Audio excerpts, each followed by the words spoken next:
جتنی جنگ یہ مشکل تھی اس کو اس نظر سے دیکھنا چاہیے کہ ایک جو روایتی فوج ہوتی ہے اور اس کی ظاہر تربیت ایک روایتی دشمن کے خلاف ہوتی ہے، اور اس کی بات یہ ہوتی ہے کہ وہ ایک خاص سمت سے دشمن آتا ہے، وہ اس کی شکل کوئی نہیں ہے، اس کا چہرہ کوئی نہیں ہے، وہ آپ ہی کی طرح کا ہے، آپ اس کو پہچان نہیں سکتے، بہت مشکل ہے۔ امریکن جو ہے وہ جو ان کے ڈرون جو ہے وہ کسی کھیت میں ایک بندہ جو ہے اس نے کندھے پہ بیلچا رکھا ہوا ہے یا گینتی رکھی ہے اور وہ کام کر رہا ہے، تو اوپر سے کسی نے دیکھا، اس نے کہ شک پڑا کہ یار یہ تو لگتا ہے اس نے بندوق کندھے پہ رکھی ہے، تو وہ انہوں نے اس کو نشانہ بنا دیا۔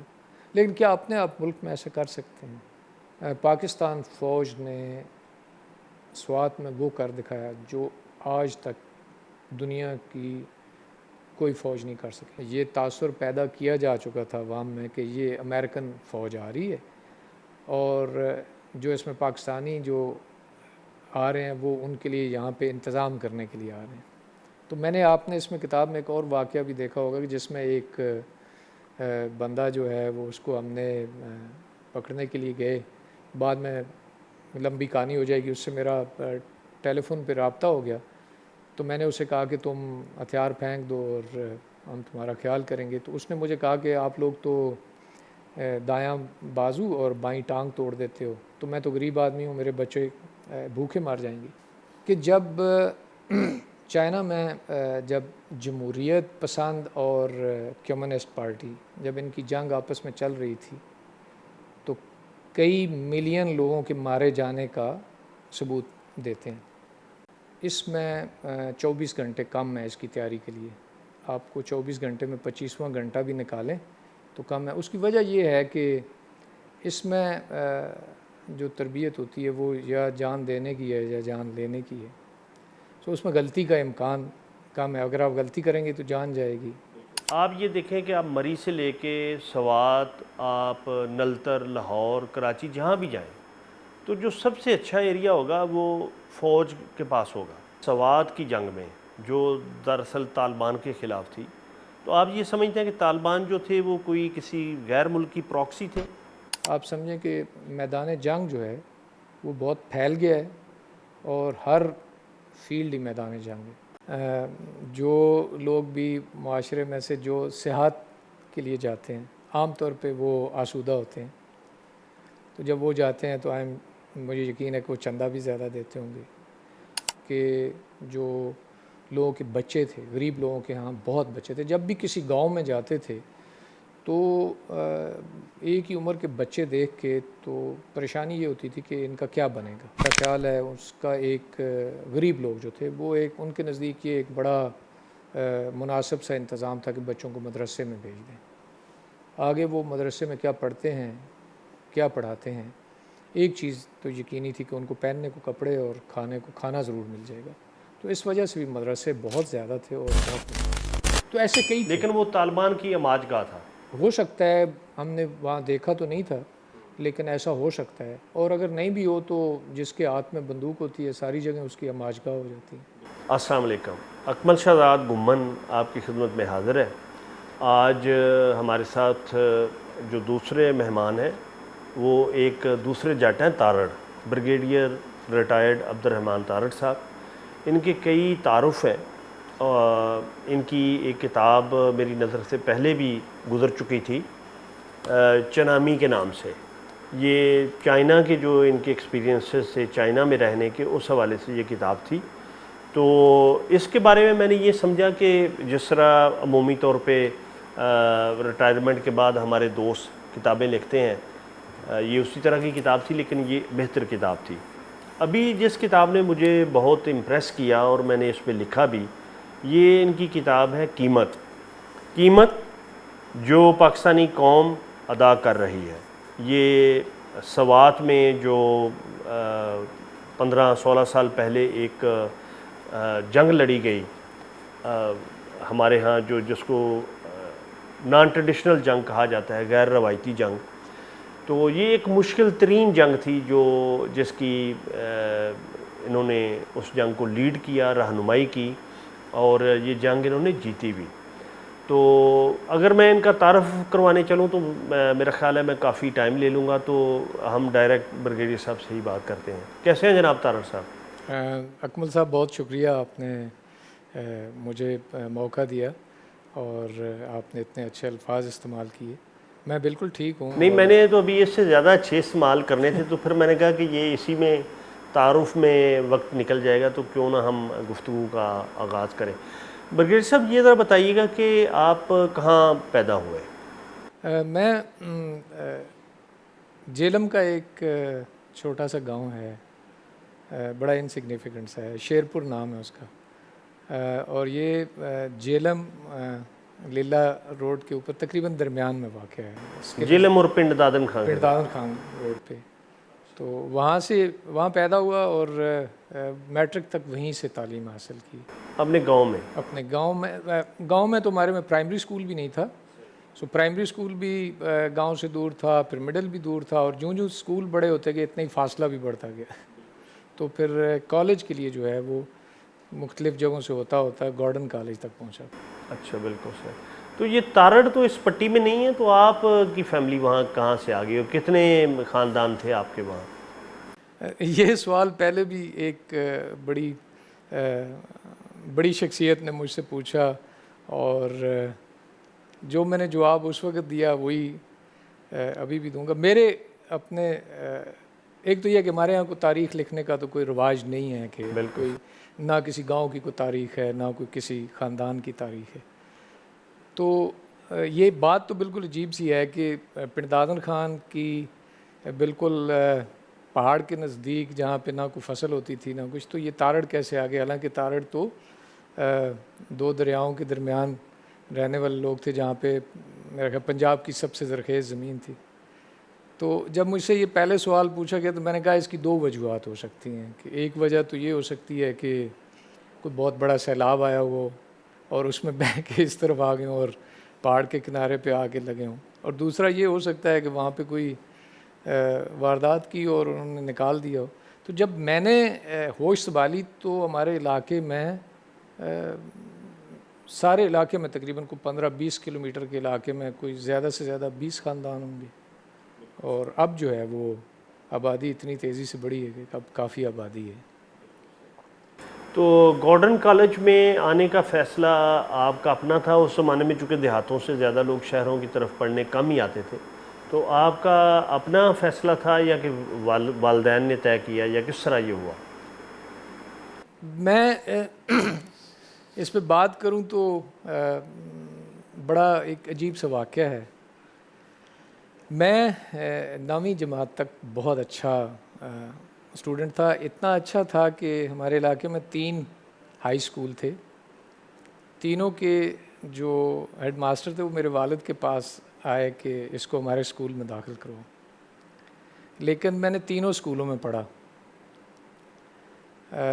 یعنی کسی ایک اسکول میں نہیں گئے؟ نہ، پہلے ایک اسکول میں گیا جہاں پہ بہت اچھا تھا، لیکن وہاں پہ ہم 3 کزن گئے تو وہاں پہ مار بڑی پڑتی تھی، وہ دونوں چلے گئے تو میں اکیلا رہ گیا، پھر میں نے وہ اسکول چھوڑا۔ تو ہمارے علاقے میں ایک اسکول بہت بدنام تھا، تو میرے والد اس اسکول میں مجھے نہیں جانے دینا چاہتے تھے، تو ایک دوسرا اسکول تھا جلال پور شریف کے نام سے، میں وہاں گیا تو وہاں پہ بھی اپنے گاؤں کا کوئی جو ہے اسٹوڈنٹ نہیں تھا، تو تھوڑے سا عرصہ پڑھ کے تو میں واپس اس بدنام اسکول میں آ گیا۔ وہ بدنام کیوں تھا؟ وہ بدنام اس طرح تھا کہ 9ویں تک تو میں نے آپ کو بتایا میں بہت اچھا اسٹوڈنٹ تھا۔ کون سا اسکول تھا؟ پنن وال اس کا نام تھا، پنن وال ایک قصبہ ہے ہمارے نزدیک، تو وہاں پہ اسکول تھا۔ وہ بدنام اس طرح تھا کہ آپ کو ہو سکتا ہے یاد ہو، آپ ریڈیو سے آپ کا تعلق ہے، ریڈیو پہ ایک بہت مشہور پروگرام ہوتا تھا جمہور کی آواز۔ جی جی جی، میں اس کا پروڈیوسر بھی رہا ہوں، سونی دھرتی کے نام سے۔ جی جی، تو اس میں 2 بڑے کریکٹر تھے۔ ایک اچھا، وہ تو پنڈی والا آپ سنتے ہوں گے یا لاہور والا؟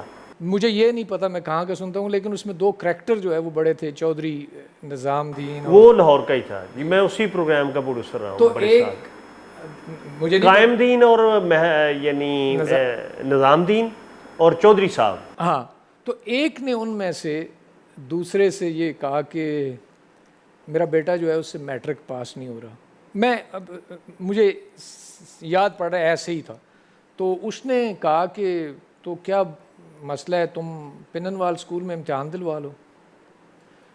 تو جب یہ بات اس پہ پہنچی تو وہ مشہور تک وہاں بڑی نقل لگتی ہے اور پڑھنے کی ضرورت نہیں ہے, پاس ہو جاتی ہے. بالکل صحیح.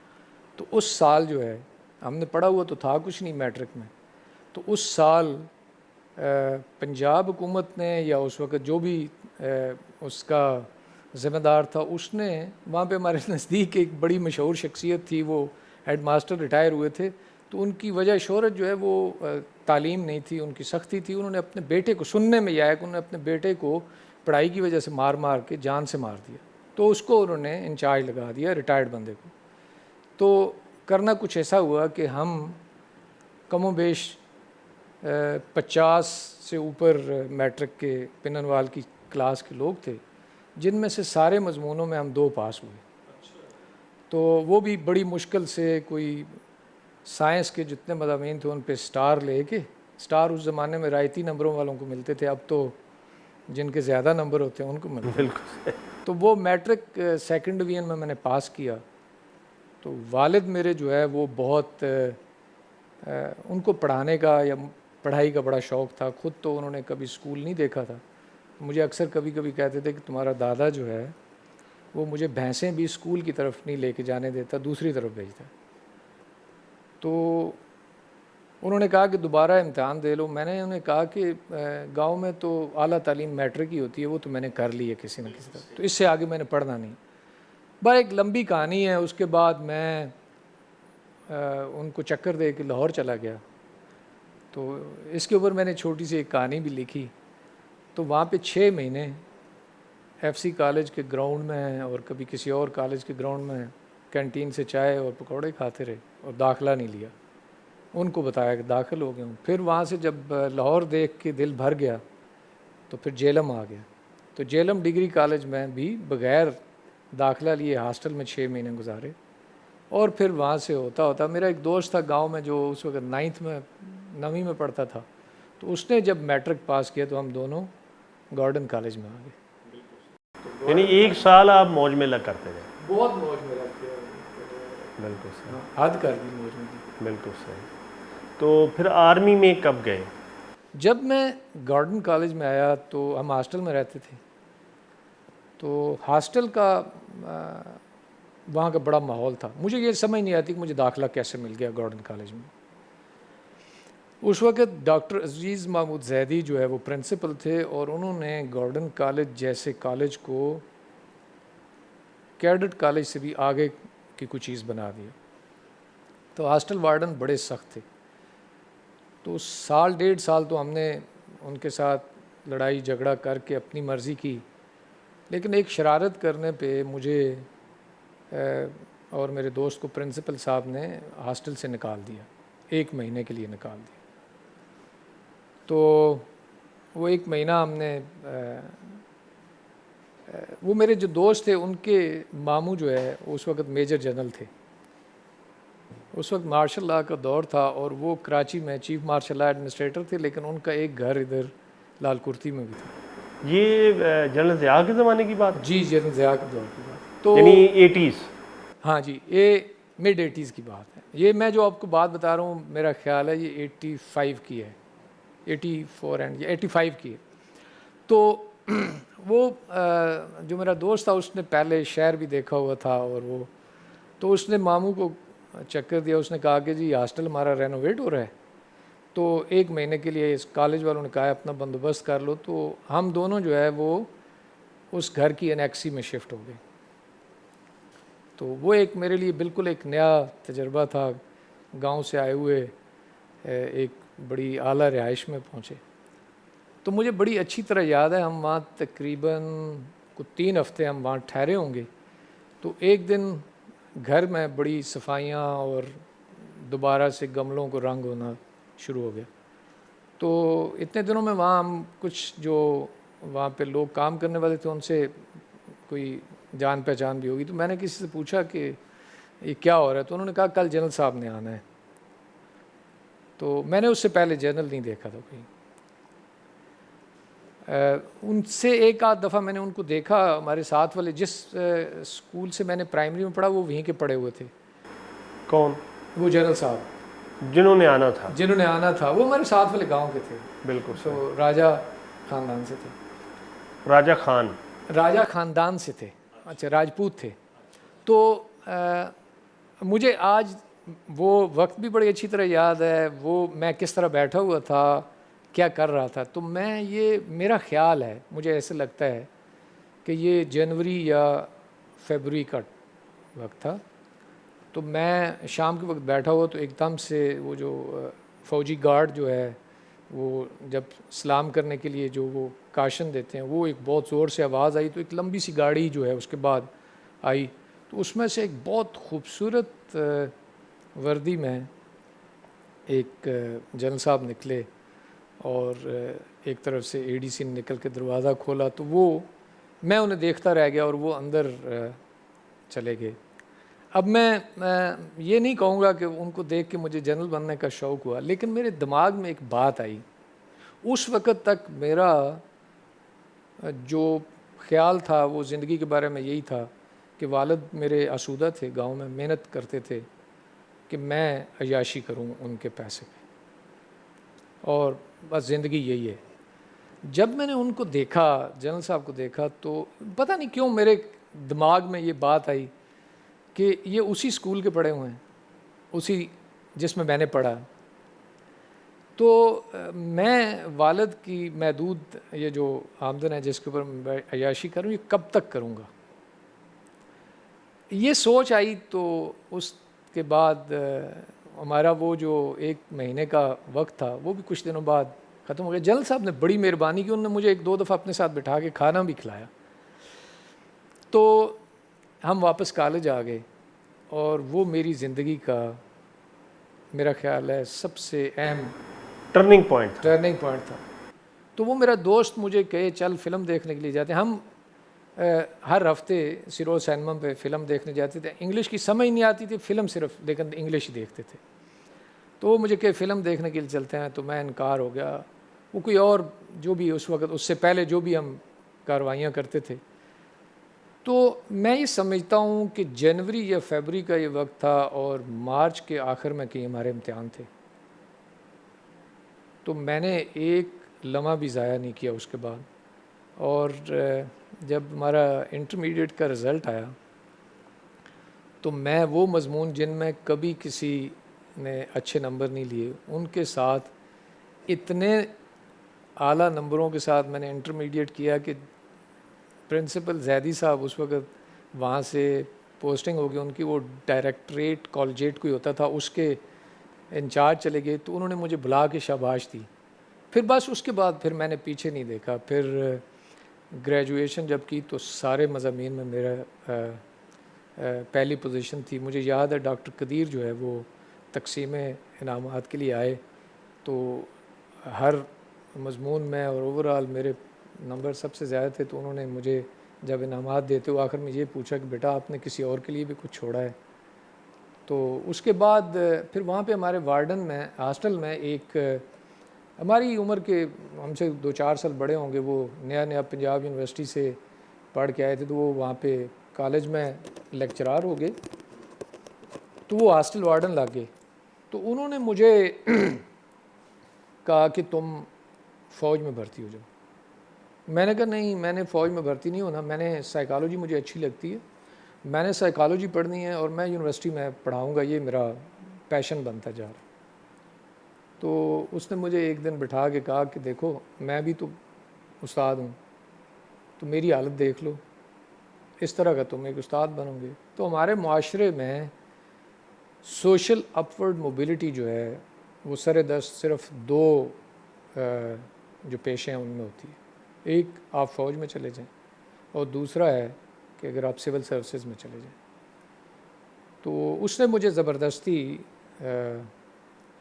فوج میں جانے کے لیے اپلائی بھی کروایا, اور 2-3 دفعہ میرے ساتھ وہ میڈیکل کروانے کے لیے گئے. جس دن وہ نہیں آئے اس دن میں وہاں سے بھاگ گیا, اور وہ سال میں نے ضائع کر دیا. لیکن اس نے ہمت نہیں ہاری, اور اگلے سال اس نے یقین کیا کہ میں فوج میں چلا جاؤں, اور اس طرح پھر فوج میں آ گیا. یہ کس سن کی بات ہے؟ یہ 87 کی بات. اچھا 87 کی بات ہے, بالکل. اچھا، میں فوج کی طرف بڑھنے سے پہلے میں تھوڑا آپ کے گاؤں کی طرف جانا چاہوں گا کہ جب شیرپور آپ نام لیتے ہیں نا تو وہ ایسے لگتا ہے کہ جیسے اس کے ساتھ کوئی تاریخ وہ وابستہ ہے، اور آپ یہ کہتے ہیں کہ بھئی وہ کوئی اتنا مطلب معروف گاؤں نہیں ہے کسی حوالے سے، تو لیکن آپ بتا رہے تھے کہ اس کا جو حدود دربہ ہے یا محلے وقوع ہے یا لوکیشن ہے وہ بڑی یعنی فیسینیٹنگ ہے۔ شیرپور میں جب بھی شیرپور دیکھتا ہوں مجھے خاص طور پہ جب کچھ شعور آیا، کچھ دنیا دیکھی، پاکستان دیکھا، تو مجھے کچھ یقین سا ہے کہ شیرپور کی کوئی بہت تاریخ ہوگی۔ ایک تو یہ کہ جیلم کے نہیں، میرا خیال ہے ہماری زمین جو ہے پاکستان کی زرخیز ترین زمینوں میں سے ہوگی۔ تھوڑا سا قطع ہے یہ جیلم میں، میرا خیال ہے کوئی لمبائی میں 20 کلومیٹر ہوگا اور چوڑائی میں زیادہ سے زیادہ 3.5 سے 4 کلومیٹر ہوگا۔ میں اس لیے یہ کہتا ہوں کہ میرے والد جو ہے زمینداری کرتے تھے، اور اب میں جب دیکھتا ہوں تو میرے والد نے اپنے علاقے میں 2 فصلیں انٹروڈیوس کروائی تھیں، ایک آلو اور ایک مکئی کی، جو یہ بڑے والی مکئی ہوتی ہے، وہ جو ہمارے ہاں جو پہلے چارے کے لیے ہوتی تھی وہ نہیں، تو ان دونوں کی پیداوار ان کی نیشنل ریکارڈ سے زیادہ ہوتی تھی۔ اچھا، اب جب میں گاؤں کا محل وقوع دیکھتا ہوں تو میدانی علاقے میں جو پرانا گاؤں تھا ہمارا، وہ کافی اونچا ایک ٹیلا تھا جس کے اوپر تھا ٹبا جسے کہتے ہیں ٹبا ہے۔ اچھا، اب اس ٹبے کے ارد گرد جس طرح کی بناوٹ تھی زمین کی، اب جب میں اس کا اپنے ذہن میں سوچتا ہوں تو مجھے یہ لگتا ہے یہ کسی نے خود سے بنوایا تھا۔ یقیناً وہ ٹبے پہ ٹھیکریاں ہوں گی برتنوں کی، بہت ٹھیکریاں تھیں، بہت کچھ تھا، لیکن مجھے یہ لگتا ہے کیونکہ اس کے دونوں طرف سے دریا کا پرانا راستہ نظر آتا ہے، اور وہ راستہ بھی ایسے لگتا ہے جیسے کھدائی سے بنا ہے۔ اچھا، وہ ایسے لگتا ہے کہ جیسے، اب مجھے اللہ بہتر جانتا ہے، اگر اس کی کل کوئی کھدائی کرے تو اس میں سے کوئی چیز نکل آئے کہ یہ کسی نے باقاعدہ وہاں پہ بنوایا، اور اس کے اوپر جو، کیونکہ راجپوتوں کا گاؤں تھا، اس کے اوپر جو اس زمانے میں نے بچپن میں 2-3 عمارتیں دیکھیں، وہ بھی اس بات کی نشانی تھی کہ یہاں پہ کوئی بہت بڑا آدمی گزرا۔ اچھا، میں جب میری پہلی آپ سے کئی سال پہلے ملاقات ہوئی تو میں نے کہا کہ آپ تو، اور میں نے وہ جو آپ کی کتاب پہ آرٹیکل بھی لکھا تو میں نے یہی لکھا کہ میں نے پہلی ملاقات بھی کہا کہ آپ تو شریفہ آدمی لگتے ہیں، فوجی نہیں لگتے ہیں۔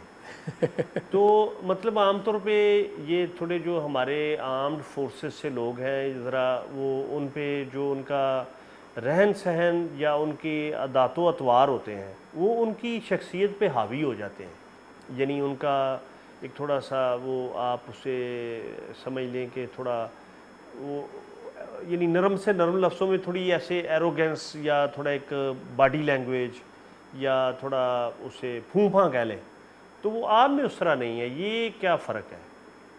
ایک تو یہ ہے کہ ظاہر ہے ہر بندہ ایک الگ سی طبیعت اور ایک الگ سی شخصیت ہوتا ہے، لیکن میں تھوڑا سا آپ سے اختلاف کروں گا۔ وہ اس طرح کہ آرم فورسز میں جو آپ کسی بھی، آپ گاؤں میں جا کے کسی سپاہی کو دیکھ لیں، فوج کا ایک جو تربیت کا ایک نظام ہے، اس میں اعتماد جو ہے اس میں بنیادی اس کا ایک عنصر ہے، پہلو ہے، اور ہمارے ہاں شاید لوگ اس اعتماد کو شاید غرور کا نام دیتے ہیں یا کچھ، جبکہ میں نے یہ دیکھا ہے کہ جو اس طرح کا جو رویہ ہے وہ تقریباً ہمارے معاشرے میں ہر اس بندے میں نظر آتا ہے جو اپنے اوپر عہدہ طاری کر لیتا ہے، اور یا جس میں کوئی کمی ہوتی ہے، یا جس کی اپنی شخصیت میں اور کچھ نہیں ہوتا، صرف عہدہ ہوتا ہے۔ سو وہ چاہے آپ فوجی افسر کہہ دیں، چاہے وہ پولیس والا کہہ دیں، جس بندے کو کسی دوسرے کو متاثر کرنے کے لیے اپنے کندھوں کا جو تھوڑا سا تانبا لگا ہوتا ہے اس کو دکھانا پڑتا ہے، وہ پھر ظاہر ہے ایسا کرتا ہوگا۔ لیکن میں نے دیکھا یہ ہے کہ فوج کا آپ کو سپاہی دیکھ لیں یا کچھ اس طرح، تو ایک اعتماد ہوتا ہے اس کو، وہ اس کی تربیت ہوتی ہے یا کچھ طرح اس کا میرے خیال میں اگر ہم اسے انالیسس کریں کہ جس طرح ہمارے میڈیا کے کچھ لوگ ہیں تو یعنی ان میں اگر اور سول سرونٹ بھی ہوں یا آرمی کے لوگ ہوں اگر ان میں وہ اعتماد نہ ہو تو وہ کسی فیلڈ میں میدان میں وہ بیٹل فیلڈ ہو, وہ کوئی جرنلزم کا میدان ہو, وہ کوئی سول سروس کا میدان ہو, وہ جوڈیشری کا ہو, اگر ان میں وہ اعتماد نہ ہو تو وہ پھر میرے خیال میں لوگوں کو فیس نہیں کر پاتے یا ان میں وہ کرج نہیں ہوتی کہ وہ صحیح فیصلے کر سکیں. تو میرے خیال میں وہ شخصیت کا ایک بنیادی اور ایک پازیٹیو عنصر ہے.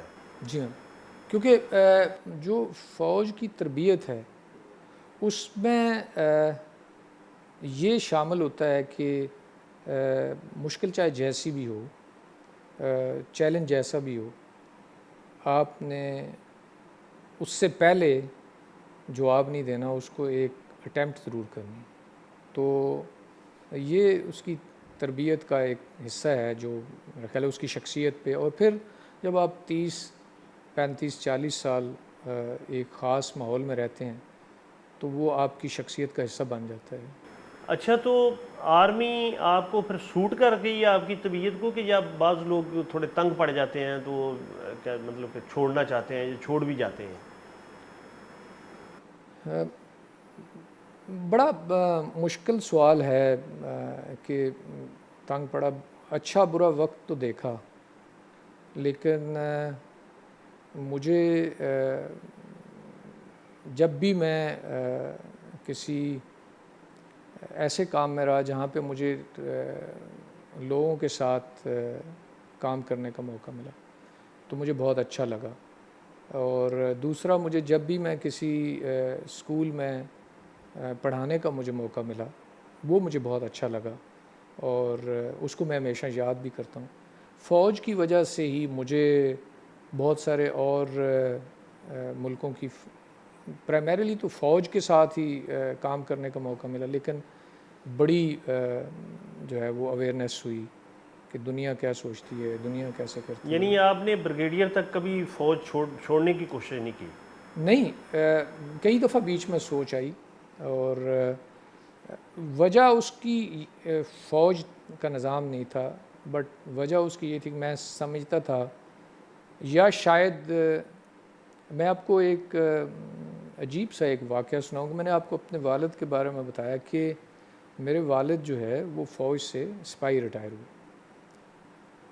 وہ ایک نیشنل لیول کے کھلاڑی تھے, 110 ہرڈل بھاگتے تھے. لیکن وہ کچھ اپنی طبیعت یا کچھ ایسی تھی, کیونکہ کھلاڑی تھے تو وہ بس سپاہی ریٹائر ہو گئے. لیکن میرے والد نے ساری زندگی BBC کا سیربین, جب سے میں پیدا ہوا اس کے بعد میرا خیال ہے وہ BBC کا سیربین سنتے تھے, اور ان کا صرف ایک مقصد تھا, وہ BBC کے سیربین میں جو اس وقت کامن ویلتھ کے جتنے ملک تھے ان کے لیے جو انگلستان میں جو پڑھائی کا جو طریقہ کار تھا اس میں ایک پروگرام آتا تھا, اس کو وہ بہت شوق سے سنتے تھے.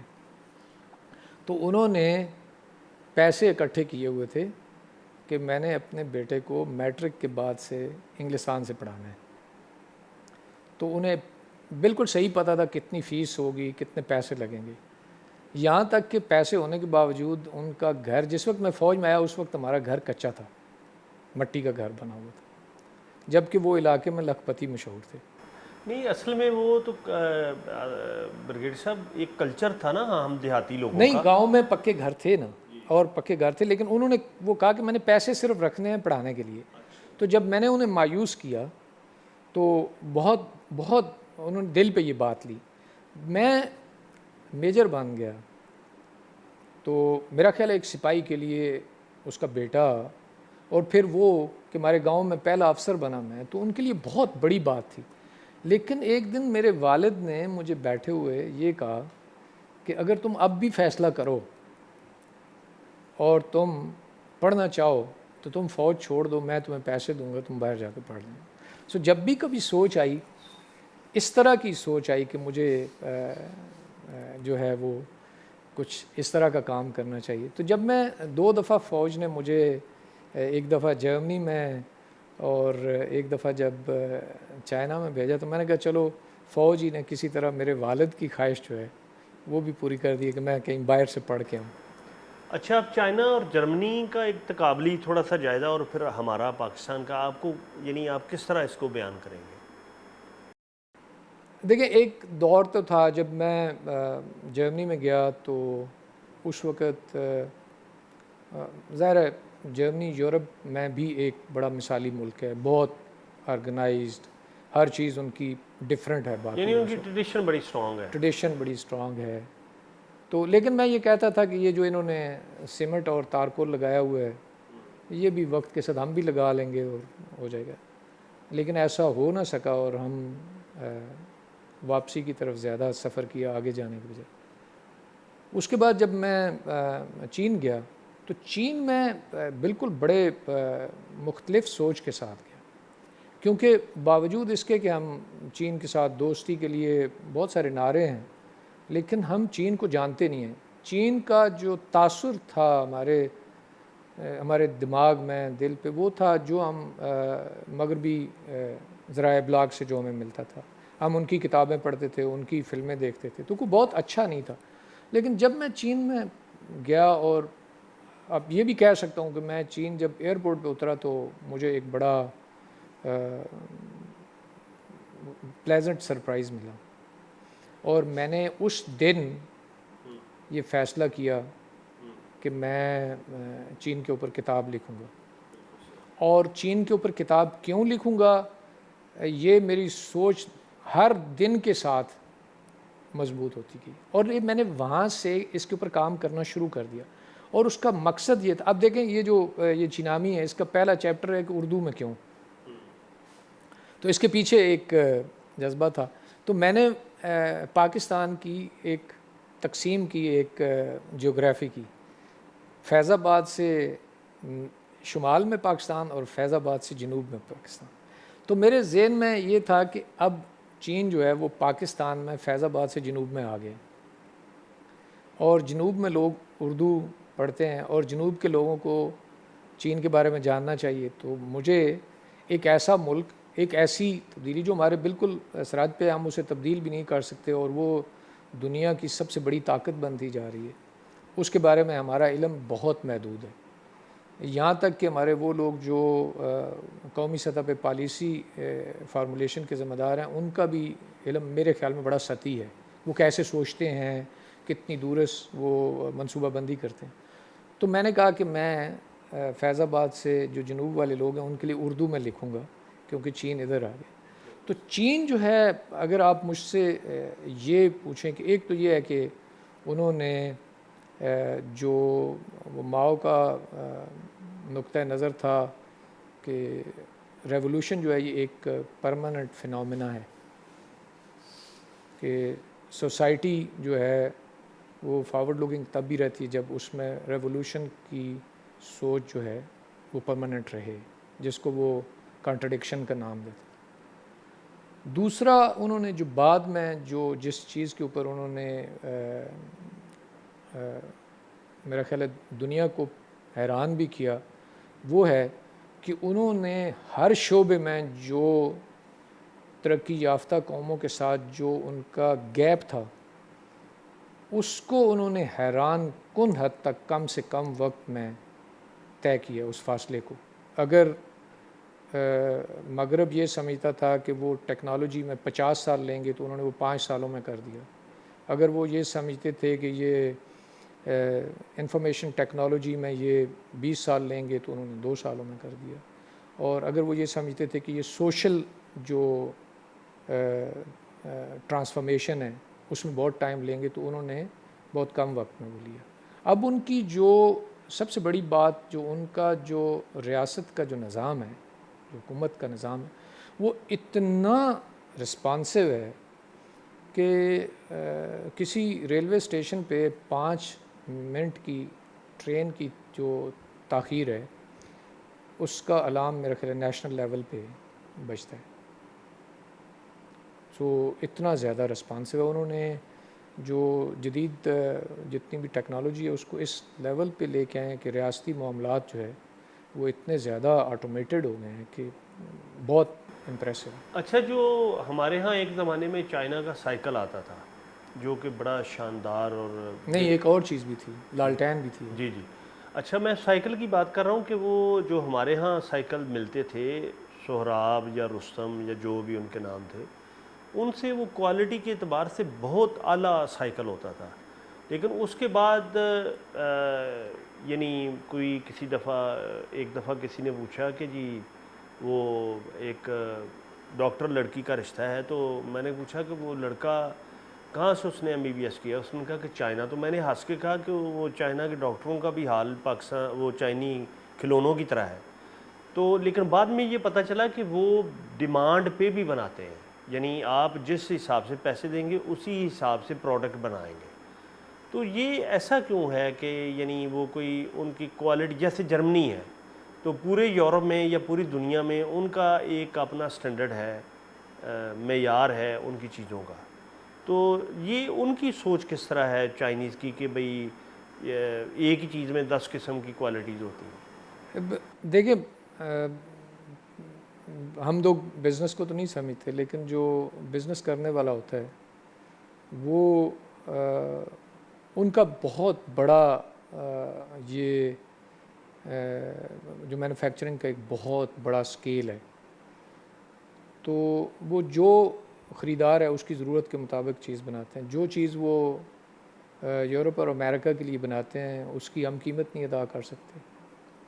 سو آپ یعنی وہ گاہک ویخ کے اس حساب نال چیز بنا دیں۔ جی، بات یہ ہے کہ وہ ضرورت کے مطابق لوگوں کو دیتے ہیں۔ آپ چین میں جائیں تو کچھ جو چین کی مصنوعات جو ہیں جو وہ اپنے لیے بناتے ہیں، آپ اس کی قیمت ہی ادا نہیں کر سکتے، اور اس کا معیار دیکھ کے تو آپ سمجھتے ہیں کہ دنیا ان سے 100 سال پیچھے ہے۔ اچھا، آپ کتنی دیر چائنا میں رہے؟ 1 سال، اور جرمنی میں؟ تقریباً 1 سال۔ اچھا، آپ نے جرمنی کے لوگوں کو کیسا پایا اور چائنا کے لوگوں کو کیسا پایا؟ جو میں جرمنی میں بہت پھرا، اور وہ اس کا ان کے ہاں کورس کا جو ہے وہ بڑا انٹرسٹنگ ماڈیول تھا، بہت زیادہ فوجی نہیں تھا، ہم گھومتے پھرتے تھے۔ تو ایک تو یہ ہے کہ جرمنز میں یہ سوچ ہے، ایون جرمنی کے اندر بھی وہ کچھ جرمنز ہیں جو اپنے آپ کو دوسرے جرمن سے اعلیٰ نسل سمجھتے ہیں۔ اس کو وہ لفظ ایک استعمال کرتے تھے، ہوک ڈوائش، یعنی وہ جو میرے خیال میں رائن دریا جی ہاں، کے ایک طرف ایک لوگ ہیں اور دریا کے دوسری طرف دوسرے لوگ ہیں۔ دیکھیں نا، بعض لوگ یا بعض اس طرح کے کوئی پروف بھی ہیں کچھ کہ ہٹلر جو ہے وہ یہ کہتا تھا کہ جو جرمن ہیں یہ اعلیٰ نسل ہیں، اور اعلیٰ نسل ہونے کی وجہ سے ان کو حق حاصل ہے کہ یہ باقی لوگوں کے وسائل کو اپنے لیے استعمال کر سکیں۔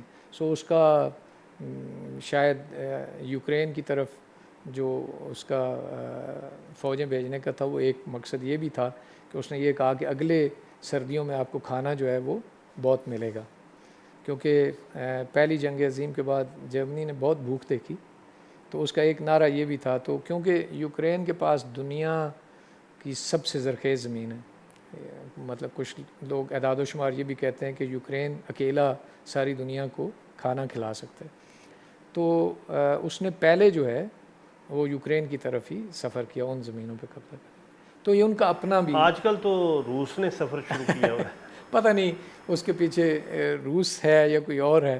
تو ہم ابھی اگر اس کی طرف چین کی طرف دیکھیں، تو مجھے جو چین کا جو چینی قوم کی 2 چیزیں انہوں نے مجھے بہت متاثر کیا۔ ایک، ان میں سننے کا بڑا حوصلہ ہے۔ They are good listeners. اوف، آپ سارا دن ان کے سامنے بات کرتے رہیں گے، وہ بیچ میں بات کیے بغیر آپ کی بات سنتے رہیں گے۔ اچھا، بعض جو ہماری قوم میں جو ایک مسئلہ ہے کہ جو بندہ کم بات کرتا ہے اس کو ہم سمجھتے ہیں کم عقل ہے، اور خاص طور پہ بعض لوگوں کو میں نے چینیوں کے بارے میں یہاں پاکستان میں یہ بات کرتے ہوئے سنا ہے کہ بڑے گھگو ہیں یا بولتے نہیں ہیں۔ دوسری بات یہ ہے کہ چین میں جتنے بھی لوگ کہیں سے آتے ہیں، جہاں پہ جس یونیورسٹی میں پڑھ رہا تھا وہاں پہ اس ٹاؤن میں بہت ساری یونیورسٹیز تھیں، تو اس افریقن بہت تھے، افریقن ہوں یا امریکن ہوں یا ایشین ہوں، وہ کسی بندے کو حقیر نہیں سمجھتے۔ کسی بندے کو وہ یہ نہیں کہتے کہ تمہارے کپڑے ٹھیک نہیں ہیں، تم کھانا ٹھیک نہیں کھا رہے ہو، ہماری طرح کھاؤ. میں آپ کو تمہاری ناک ایسی ہے، تمہارا رنگ ایسا ہے. تو میں آپ کو اس کی یہ مثال دوں کہ رمضان میں ہم تھے وہاں پہ، تو میں اور میری بیگم ہم رات کو 12-1 بجے اپنا پاکستانی لباس پہن کے ہم سڑک پہ 3-4-5 کلومیٹر واک کرتے تھے، جا کے کہیں سے کچھ لے کھا بھی لیتے تھے.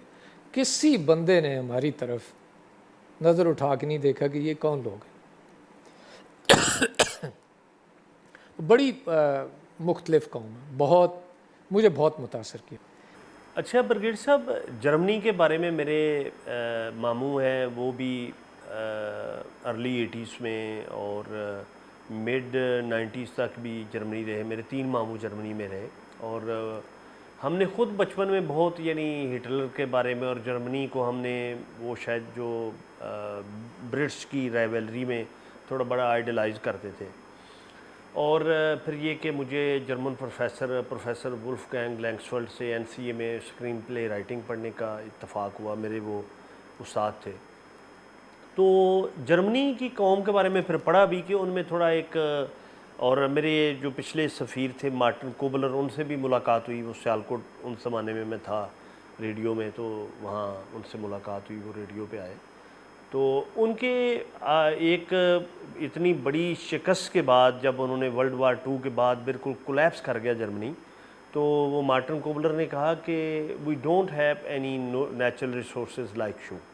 لیکن وہ جرمنی پھر اپنے پاؤں پہ کھڑا ہوا، اور اس قوم میں ایک ایروگنس، مطلب ناٹ ان نیگیٹو سینس، کہ ان کو رسپانسبلٹی اور ایک پرائیڈ ہے اپنے جرمن ہونے پہ، اور انہوں نے اپنی چیزوں کا معیار، اپنی سسٹم، ساری چیزیں وہ دوبارہ اپنے پاؤں پہ کھڑے ہو گئے. اور وہ بڑے، چائنا اتنی بڑی تھریٹ ہے یورپ کے لیے، امریکہ کے لیے، لیکن وہ جرمنی کا اپنا ایک سٹینڈرڈ ہے انوویشن میں، سائنٹیفک ایجادات میں، اور انڈسٹریل جو وہ لیڈ کر رہے ہیں، انڈسٹریل جو اس کو بنانے میں، جو ان کا اس میں ایک لیڈنگ رول ہے انڈسٹریل ڈپارٹمنٹ میں. تو آپ اس کو کس طرح جرمنی کی قوم کا ایک انالیسس کریں گے؟ وہ ایک گمن صاحب ایک واقعہ لوگ سناتے ہیں، شاید ہم نے بھی وہاں پہ بھی سنا ہو اور آپ نے بھی شاید سنا ہو، کیونکہ آپ نے جیسے کہا کہ آپ کے ماموں وہاں پہ رہیں.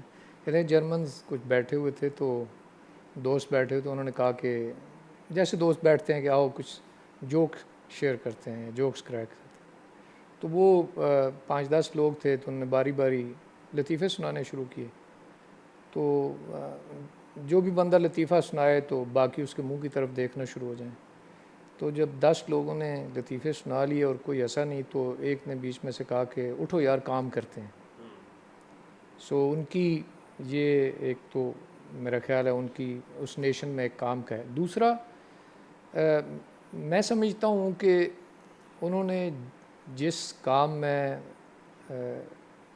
انتہا کر دی وہ ہے کہ ہم نے بھی پڑھا بھی، سنا بھی، لوگوں نے اس پہ اوپر بات بھی کی کہ دنیا میں ترقی کا جو سب سے بڑا جو ہے وہ ہے میٹلرجی میں، جو لوگ کہ ساری صنعتوں کی ماں جو ہے وہ سٹیل ہے، ساری ایجادات کی ماں جو ہے وہ سٹیل. اب بے شک اب کاربن نے اس کا بہت سارا حصہ لیا، لیکن پھر بھی سٹیل.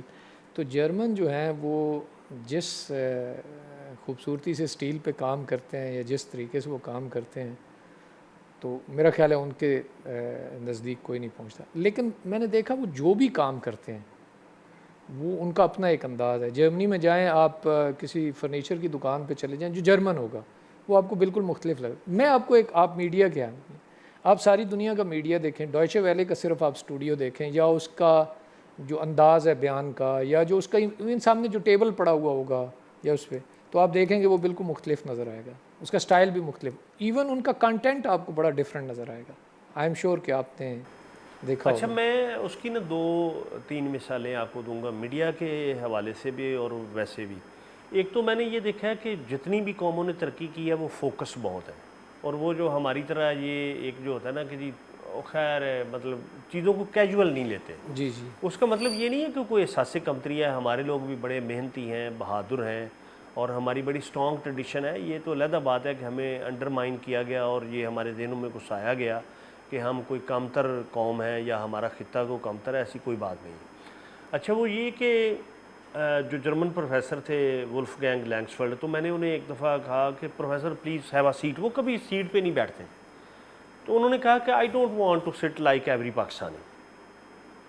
تو یہ ایک میرے لیے لیسن تھا کہ بھی میں ہر پاکستانی کے لیے بیٹھنا نہیں چاہتا.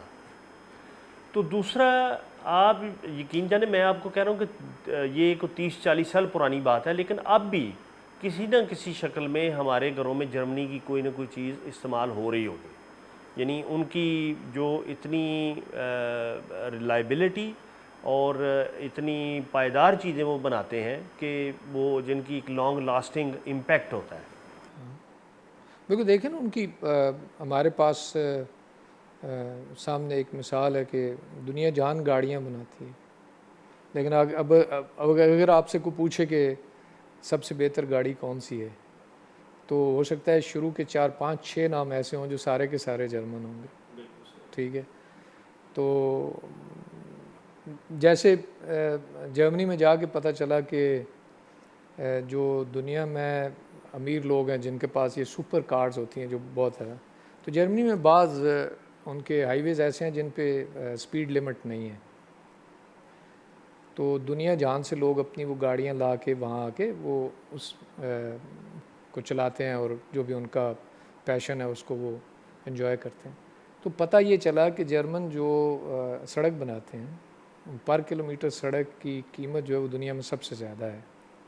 سو اگر وہ انہوں نے اس سڑک پہ رفتار کی حد جو ہے کو مقرر نہیں کی, تو پہلے اس کے لیے کام کیا کہ سڑک کا معیار ایسا ہونا چاہیے کہ اس کے اوپر کسی بھی طرح کی, اور پھر اگر انہوں نے یہ کہا تو انہوں نے یہ بھی یقین کیا کہ ہم جو گاڑیاں بنائیں گے ان کے اوپر میٹر کے اوپر صرف لکھا ہوا نہیں ہوگا کہ یہ اتنے میل پر گھنٹہ چل سکتی ہے, بٹ وہ یقیناً چلے گی بھی. میں ایک اور مجھے بات یاد آ گئی کہ اس زمانے میں آپ یہ دیکھیں کہ ارلی 80s میں میں پرائمری اسکول میں تھا, تو میرے ماموں کہتے تھے کہ وہاں آپ وائلیشن کرتے ہیں سڑک پہ تو ایک گاڑی آگے آ جاتی ہے اور پیچھے. میں یعنی ایک بچے کے طور پہ حیران ہوتا تھا کہ یعنی یہ کس طرح پاسبل ہے, انہیں کوئی جادو ہے ان کے پاس یا کیا ہے. وہ کہتے تھے سڑکوں پہ کیمرے لگے ہوئے ہیں. آج تو چلے ہمارے ہاں یہ ایک عام بات ہو گئی نا. دوسرا انہوں نے بتایا کہ وہ ان کا جو مالک ہے وہ بھی فیکٹری میں ایک ورکر کی طرح کام کرتا ہے, جو بھی ان کو کوئی فیکٹری ہو. تو تیسرا یہ کہ اگر کوئی چھٹیوں پہ گئے ہوں تو پیچھے بے شک ان کی فیکٹری جل جائے, وہ فون کر کے نہیں بتائیں گے, ان کی چھٹی خراب نہیں کریں گے. تو بٹ اینی وے, اور وہیں سے مجھے پتہ چلا کہ ہمارے گھروں میں تو ایک ہی تولیہ ہوتا تھا, سارے استعمال کرتے تھے کہ ہر فرد کا علیحدہ تولیہ ہوتا ہے. تو وہاں سے ظاہر ہے یہ ٹریڈیشن ہمارے ننیال میں آئی. میں چونکہ ننیال میں رہتا تھا پھر یعنی اب تو یہ ظاہر ہے اربن لائف میں ایک نارمل. اچھا اب ذرا چائنا کی طرف آتے ہیں. میں چائنا کی طرف جانے سے پہلے ایک ظاہر ہے آپ نے یہ بات کی, تو مجھے جو جرمنی میں جا کے جو بہت سارے لوگوں کو ہمیں جو اچھی نہیں لگتی, کیونکہ ہم تو کہتے ہیں کہ رات کو دیر سے جاگنا چاہیے, بازار دیر سے کھلنے چاہیے, بازار دیر. تو جب ہم جرمنی میں گئے تو بڑا عجیب و غریب چیز یہ دیکھی کہ اس وقت, اب تو میرے خیال تھوڑا سا ٹائم انہوں نے بڑھا دیا, کہ 7:30 بجے شام کو ہائی وے بھی ایسے لگتا تھا بند ہو گئے ہیں. سو ہر بندہ شام کو جلدی سو جاتا تھا. اسی طرح جب ہم ایک اسکول میں تھے جن دنوں میں ہم وہاں پہ جرمن زبان پڑھ رہے تھے, تو ایک اخبار آتا تھا جس کے اوپر اس ڈسٹرکٹ کا, جو بھی ان کا ڈسٹرکٹ کا, ضلع کا, یا جو بھی ان کا انتظامی یونٹ تھا, اس کا جو سائز تھا, اس کا ایک اخبار آتا تھا کہ کون سی نائی کی دکان کھلی ہوگی, کون سا کیمسٹ کھلا ہوگا, کون سی سبزی کی دکان کھلی ہوگی. تو جب ان سے پوچھا تو انہوں نے کہا یار ان لوگوں کی بھی تو بھائی چھٹیاں ہوتی ہیں, تو ویکنڈ ہوتا ہے. تو وہ انہوں نے اس طرح سے ایک نظام بنایا ہوا تھا کہ تو ٹھیک. ابھی ہم آپ کو ڈوچ چاہتی ہے؟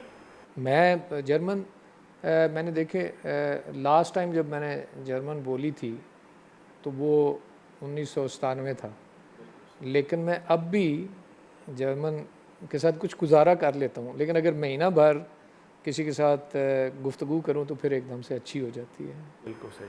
اچھا تو چائنیز جو ہیں وہ بھی غالباً بہت محنتی قوم ہے, یعنی اپنے کام کو بہت انہوں نے یعنی بیسیکلی وہاں کی جو سرکار ہے, ریاست ہے, اس نے اپنے لوگوں کو ٹرینڈ کیا. چونکہ چائنا کے لیے سب سے بڑا چیلنج جو تھا لوگوں کو روٹی کھلانا تھا, اتنی آبادی تھی, ایک تو انہوں نے آبادی کو کنٹرول کیا، دوسرا یہ کہ انہوں نے ان کو ٹرینڈ کیا اور وہ کام کی طرف لائے. ادروائز ان کے بارے میں مشہور تھا کہ یہ افیونی ہیں، یہ کبھی ترقی نہیں کر سکتے اور یہ کبھی آگے نہیں بڑھ سکتے. اب پہلا تو ہمیں یہ دیکھنا چاہیے کہ کون کس کے بارے میں کیا کہہ رہا ہے. ایسے بغیر آنکھیں کھول کے دیکھنا چاہیے اور آنکھیں بند کر کے یقین نہیں کر لینا چاہیے کہ یہ ہمارے بارے میں پتہ نہیں لوگ کیا کہتے ہیں، اور میرا خیال کوئی اچھا تو نہیں کہتا ہوگا.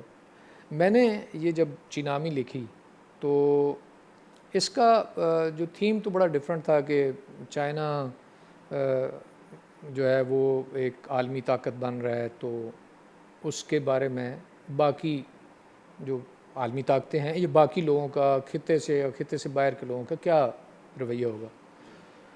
اس کا نا جو دوسرا جو چیپٹر ہے وہ ہے مختصر سی چین کی تاریخ، لیکن وہ کاغذ بھرنے کے لیے نہیں ہے. وہ تاریخ میں نے ایک خاص زاویے سے دیکھی.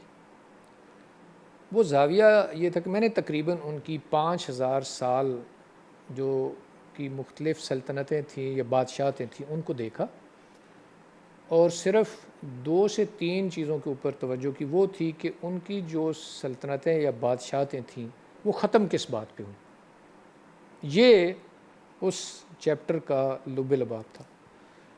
تو میرے لیے ایک بڑا سرپرائز یہ تھا کہ اور بھی وجوہات ہوں گی، لیکن 100% اگر میں یہ کہوں تو غلط نہیں ہوگا کہ چین میں جتنی بادشاہتیں تھیں ان کے خلاف جب لوگ کھڑے ہوئے تو اس کی ایک مشترک وجہ تھی، اور وہ تھی جب بادشاہوں نے عوام سے منہ موڑا.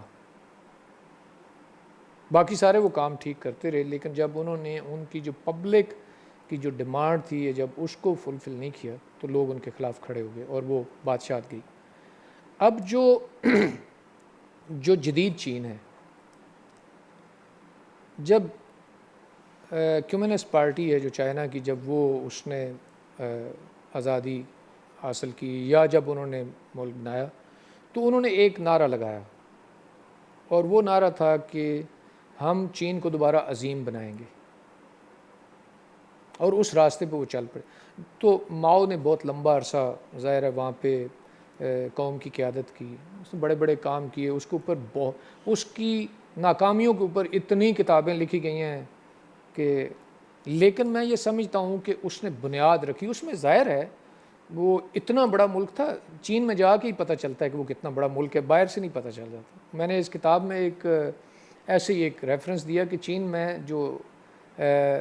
جو عوامی جگہیں ہوتی ہیں، جو پبلک پلیسز ہوتی ہیں، ان پہ رش جو ہے نا وہ نہر کی طرح نہیں ہوتا، ایساری وہ دریا یا سمندر کی طرح نہیں ہوتا، وہ نہر کی طرح ہوتا ہے، ایک ہی اس پہ لیول پہ چلے جا رہے ہیں، کوئی ٹائم کا اس پہ نہیں ہے.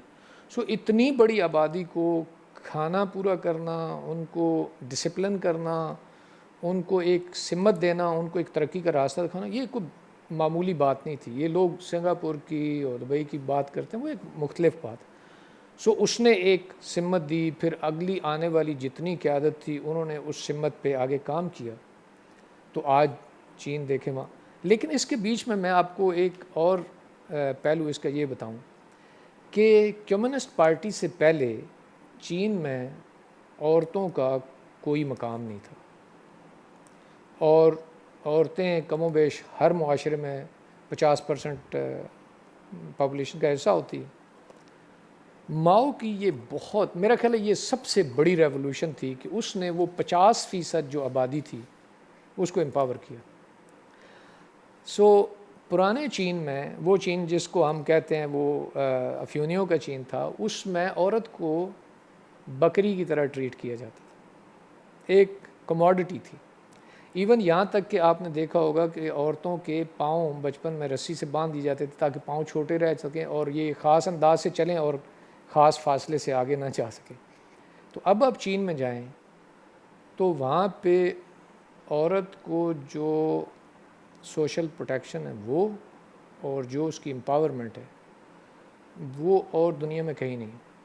کسی جگہ پہ دنیا میں عورت کو اتنا تحفظ نہیں ہے ہر لحاظ سے. وہ آپ اب یہی دیکھیں کہ اب آپ نے ایک ملک، مرد نے تو کام کرنا ہی کرنا ہے، آپ نے ایک ملک کی 100% آبادی کو پروڈکٹیو آبادی بنا دی. سو میرے خیال میں ان کی یہ جو مینوفیکچرنگ کیپیسٹی ہے اس کے پیچھے یہ بھی ایک بہت بڑا یہ اس کا ایک بہت بڑا پہلو ہے کہ وہ 100% آبادی جو ہے وہ یوزفل ہے, وہ صرف آبادی نہیں ہے. اچھا, اب آتے ہیں آپ کی جو فوجی ٹریننگ, یعنی جو جرمنی اور جو چائنا ہے اس کی اور پاکستان کی جو تینوں ملکوں کی جو ٹریننگ ہے ملٹری ٹریننگ, ان میں کیا ڈفرینس ہے؟ دیکھیں, جب میں جرمنی گیا وہ تو بہت آپ کہتے ہیں ٹیکٹیکل لیول کی, ہم جو کہتے ہیں چھوٹی جو جنگ ہوتی ہے اس کی تربیت تھی. لیکن اس سے پہلے یہ دیکھنا چاہیے کہ جو بھی ہمارے جو دوسرے ملکوں میں ہمارے جو کورسز ہوتے ہیں یہ وہ اس میں سیکھنا آپ نے ہوتا ہے. آپ میں ارج ہونی چاہیے کچھ جا کے سیکھنے کی. تو جو جرمن تھے ان کے ہاں باوجود اس کے سب سے جو بڑی بات یہ تھی, باوجود اس کے کہ جرمنی میں جب ہم تھے تو وہاں پہ جب پیشوں کا کوئی اسٹیٹسٹکس آتے تھے کہ اب ہماری یوتھ کس پیشے کو کیا, تو اگر 25 درجے ہوتے تھے تو 25واں درجہ فوج کا ہوتا تھا, اگر 27 ہوتے تھے تو 27واں. یعنی فوج جو ہے وہ معاشرے میں سب سے نچلے درجے پہ تھی. لیکن جب ہم ان کو کام کرتے ہوئے دیکھتے تھے تو ایسے لگتا تھا یہ ان کی نمبر 1 ہے. یعنی کام کرنا, اپنی ذمہ داری پوری کرنا, یہ ان کی جو شرست میں قومی ان کی یہ وہ ایک پرسنالٹی, قوم کی پرسنالٹی اس طرح کی. اب جو چائنا میں جب میں گیا تو وہ وہاں پہ ایک آپ سمجھیں کہ ہم انٹرنیشنل سیکیورٹی اسٹڈیز کا ایک کورس تھا جو ہم کر رہے تھے. تو وہ ایک اپرچونٹی تھی کہ چین کو بڑے پیڈیسٹل سے دیکھا جائے کہ چین دنیا کو کیسے دیکھتا ہے یا وہ اپنے آپ کو دنیا کے سامنے کس طرح پیش کرنا چاہتا ہے, کیونکہ وہاں پہ اس اسکول میں 100 سے زیادہ شہریتوں کے لوگ تھے, ملکوں کے لوگ تھے. تو ساری دنیا کو انہوں نے بلایا ہوا تھا کہ آئیں دیکھیں ہم آپ کو اپنے آپ کو پیش کرتے ہیں کہ کیا کریں. تو دیکھنے میں نے آپ کو بتایا پہلے کہ وہ جو سب سے بڑی بات مجھے وہاں پہ نظر آئی کہ ایک تو یہ ہے کہ انسانوں کی بڑی وہ قدر کرتے ہیں, دیکھنے میں یہی نظر آیا. دوسرا یہ ہے کہ ان کے ہاں بہت دیر پا سوچ ہے, دور کی منصوبہ بندی ہے. شخصیات کے تبدیل ہونے سے گول پوسٹ تبدیل نہیں ہوتا. ہاں, اگر ایسے مثال دی جا سکتی ہے کہ ایک قائد جو ہے وہ اس کا جو دائیں ہاتھ سے کھیلتا ہے دوسرا بائیں ہاتھ سے کھیلتا ہے تو یہ اس کو اجازت ہے کہ وہ گول دائیں پاؤں سے کر لے یا بائیں پاؤں سے کر لے, لیکن گول پوسٹ تبدیل نہیں ہو سکتا. اچھا برگیڈ صاحب, اب آپ کی اس کتاب پہ آتے ہیں. جی جی, یعنی یہ جو قیمت حاضر ہے ابھی. جی جی, قیمت ایک سچی بات یہ ہے کہ مجھے بالکل ایک نئے انداز سے جو پاکستان آرمی کا پرسپیکٹیو ہے اس کو سمجھنے میں مدد ملی, اور مجھے یہ سمجھ آئی کہ خاص طور پہ آج کل کے حالات میں جب پچھلی 2 دہائیوں سے جس کیفیت سے ہمارا ملک اور پاکستان آرمی گزر رہی ہے, یہ بہت چیلنجنگ ہے اور بڑا مشکل ایک دور چل رہا ہے. تو آپ یہ ذرا بتائیں کہ جو سوات کی جنگ کو اگر آپ اپنے الفاظ میں بیان کریں کہ آپ کا جانے سے پہلے کیا پرسیپشن تھا اور وہاں جا کے آپ کو جو فیس کرنا پڑا اور پھر کس طرح آپ نے ٹیکل کیا, یہ ذرا آپ بتائیں. دیکھیے, جب سوات کی جنگ کا جو مرحلہ تھا یہ شروع کے دن تھے, جب اگرچہ پاکستان کو جو سرحدی علاقوں میں اس وقت تک تقریباً 3 سال ہو گئے تھے جنگ لڑتے ہوئے, 2003-04 سے یہ مسئلہ شروع ہو چکا تھا, لیکن اس وقت تک بہت ساری چیزیں طے نہیں تھیں ابھی. تو ہم جن حالات میں وہاں پہ پہنچے اور جس طریقے سے جا کے دیکھا تو اس میں بہت سارے آپ سمجھیں کہ بہت ساری دھند تھی. لیکن اس کے باوجود میں یہ کہوں گا کہ پہلی بات تو یہ میں کہوں کہ یہ کتاب جو ہے ایک محدود سے علاقے کے بارے میں ہے, لیکن اس میں کوشش میں نے یہ کی ہے کہ اس جو جنگ کو جو جیسے بڑی جنگ تھی اس کی بھی کوئی بات کی جائے. تو جب ہم سوات پہنچے تو اس کے بعد فوج کی قیادت بھی تبدیل ہوگی، جلدی تبدیل ہوگی. ہم یعنی جنرل مشرف کی جگہ جنرل کیانی آ ہاں، گئے. تو میں نے جنرل مشرف کا دور بھی دیکھا، جنرل کیانی کا دور بھی دیکھا. تو جتنی جنگ یہ مشکل تھی اس کو اس نظر سے دیکھنا چاہیے کہ ایک جو روایتی فوج ہوتی ہے اور اس کی ظاہر تربیت ایک روایتی دشمن کے خلاف ہوتی ہے، اور اس کی بات یہ ہوتی ہے کہ وہ ایک خاص سمت سے دشمن آتا ہے. اگرچہ ہم فوج میں ہماری تربیت کے دوران یہ بتایا جاتا ہے کہ اب جنگ کئی ڈائمینشنل ہوگی، لیکن وہ آتا سامنے سے ہی ہے. وہ سامنے سے آتا ہوا جہاز سے آ سکتا ہے، وہ پیچھے آپ کے اتر سکتا ہے، وہ میزائل مار سکتا ہے یہ وہ، لیکن وہ اور کچھ نہیں. تو آپ کو یہ پتہ ہوتا ہے کہ یہ کون ہے. تو یہ جنگ جو ہے اس میں ایک تو یہ ہے کہ جس کے خلاف آپ لڑ رہے ہیں وہ اس کی شکل کوئی نہیں ہے، اس کا چہرہ کوئی نہیں ہے، وہ آپ ہی کی طرح کا ہے، آپ اس کو پہچان نہیں سکتے، بہت مشکل ہے. دوسری بات یہ ہے کہ دنیا میں جو زیادہ جو اس جنگ کے اوپر لٹریچر ہے وہ زیادہ میری سمجھ کے مطابق، ہو سکتا ہے ایسا نہ ہو، لیکن میں یہ سمجھتا ہوں کہ وہ جتنی قوموں نے دوسرے علاقوں میں جا کے یا دوسرے کے علاقوں میں جا کے قبضہ کیا اور پھر وہاں پہ انہیں اس طرح کی جنگ لڑنا پڑی، ان کے اصول و ضوابط طے ہوئے. انہوں نے پرنسپل آف وار جو ہے انہوں نے لکھے. اب وہ پرنسپل آف وار جو ہے وہ اسکولوں میں پڑھائے بھی جاتے ہیں. ہم جب ان کے یہاں جاتے ہیں تب وہاں سے اس سے ان کے ساتھ کو تھوڑا سا جان پہچان ہوتی ہے. لیکن جب ایک ایسی فوج جسے اپنے ملک میں اس طرح کی جنگ لڑنی پڑ جائے تو اس کے لیے بڑے مسائل ہیں کہ وہ کون سے اصول جو ہے اپنائے، کس طرح سے اصول اپنائے. جیسے مثال کے طور پہ آپ نے سنا ہوگا کہ افغانستان میں امریکن جو ہے وہ جو ان کے ڈرون جو ہے وہ کسی کھیت میں ایک بندہ جو ہے اس نے کندھے پہ بیلچا رکھا ہوا ہے یا گینتی رکھی ہے اور وہ کام کر رہا ہے، تو اوپر سے کسی نے دیکھا، اس نے شک پڑا کہ یار یہ تو لگتا ہے اس نے بندوق کندھے پہ رکھی ہوئی ہے، تو وہ انہوں نے اس کو نشانہ بنا دیا. لیکن کیا اپنے آپ ملک میں ایسا کر سکتے ہیں؟ سو پڑھنے والوں کو یا ہمارے جو ہماری قوم ہے اس کو اس چیز کو دیکھنا چاہیے کہ وجہ کوئی بھی ہے، کچھ بھی ہے، وہ سپاہی جو میدان میں اس کو یہ ذمہ داری دی گئی ہے، اس کو یہ فرض سونپا گیا ہے، وہ کس مشکل میں ہے. لیکن ان ساری مشکلات کے باوجود میری جتنی سوچ سمجھ ہے یا جتنا تاریخ کو میں جانتا ہوں، پاکستان فوج نے سوات میں وہ کر دکھایا جو آج تک دنیا کی کوئی فوج نہیں کر سکی، چاہے اس کے پاس جیسے بھی وسائل تھے. آپ ساتھ افغانستان ساتھ ہی ہے نا، ادھر دیکھ لیں.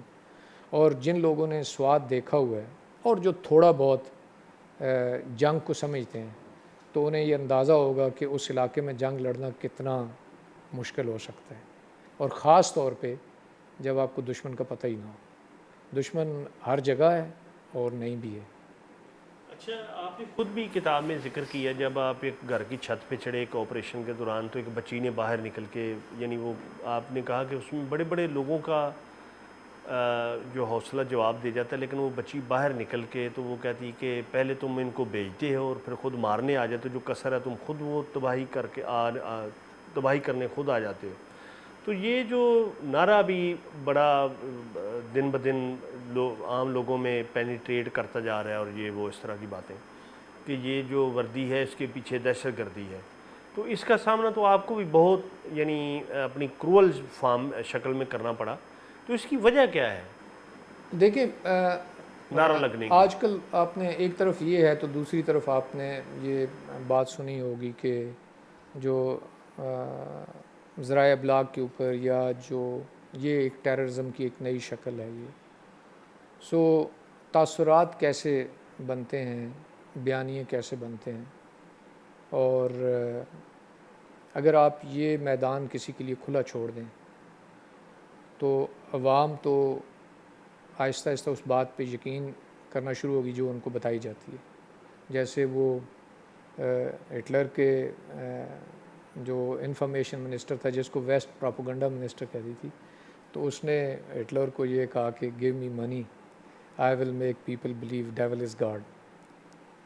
یا کچھ لوگ یہ کہتے ہیں کہ جھوٹ اتنا بولو کہ وہ سچ ثابت ہو جائے، اور خاص طور پہ جب اگر سچ ہے ہی نہیں ہے. تو یہ تاثرات کی جنگ ہے، یا پرسیپشن جس کو کہتے ہیں. اگر پرسیپشن مینیج نہ کی جائے، جب ہم لوگ سوات میں گئے تو اس وقت میں آپ کو ایک چھوٹی سی مثال دیتا ہوں. اس وقت ہم کیموفلاج یونیفارم جو ہے وہ پہن چکے تھے، جو کامبیٹ یونیفارم آپ دیکھ رہے ہیں یہ رنگدار جو ہوتی ہے. تو وہاں پہ ہمارے جانے سے پہلے یہ تاثر پیدا کیا جا چکا تھا عوام میں کہ یہ امریکن فوج آ رہی ہے، اور جو اس میں پاکستانی جو آ رہے ہیں وہ ان کے لیے یہاں پہ انتظام کرنے کے لیے آ رہے ہیں. تو میں نے آپ نے اس میں کتاب میں ایک اور واقعہ بھی دیکھا ہوگا کہ جس میں ایک بندہ جو ہے وہ اس کو ہم نے پکڑنے کے لیے گئے. بعد میں لمبی کہانی ہو جائے گی، اس سے میرا ٹیلی فون پہ رابطہ ہو گیا.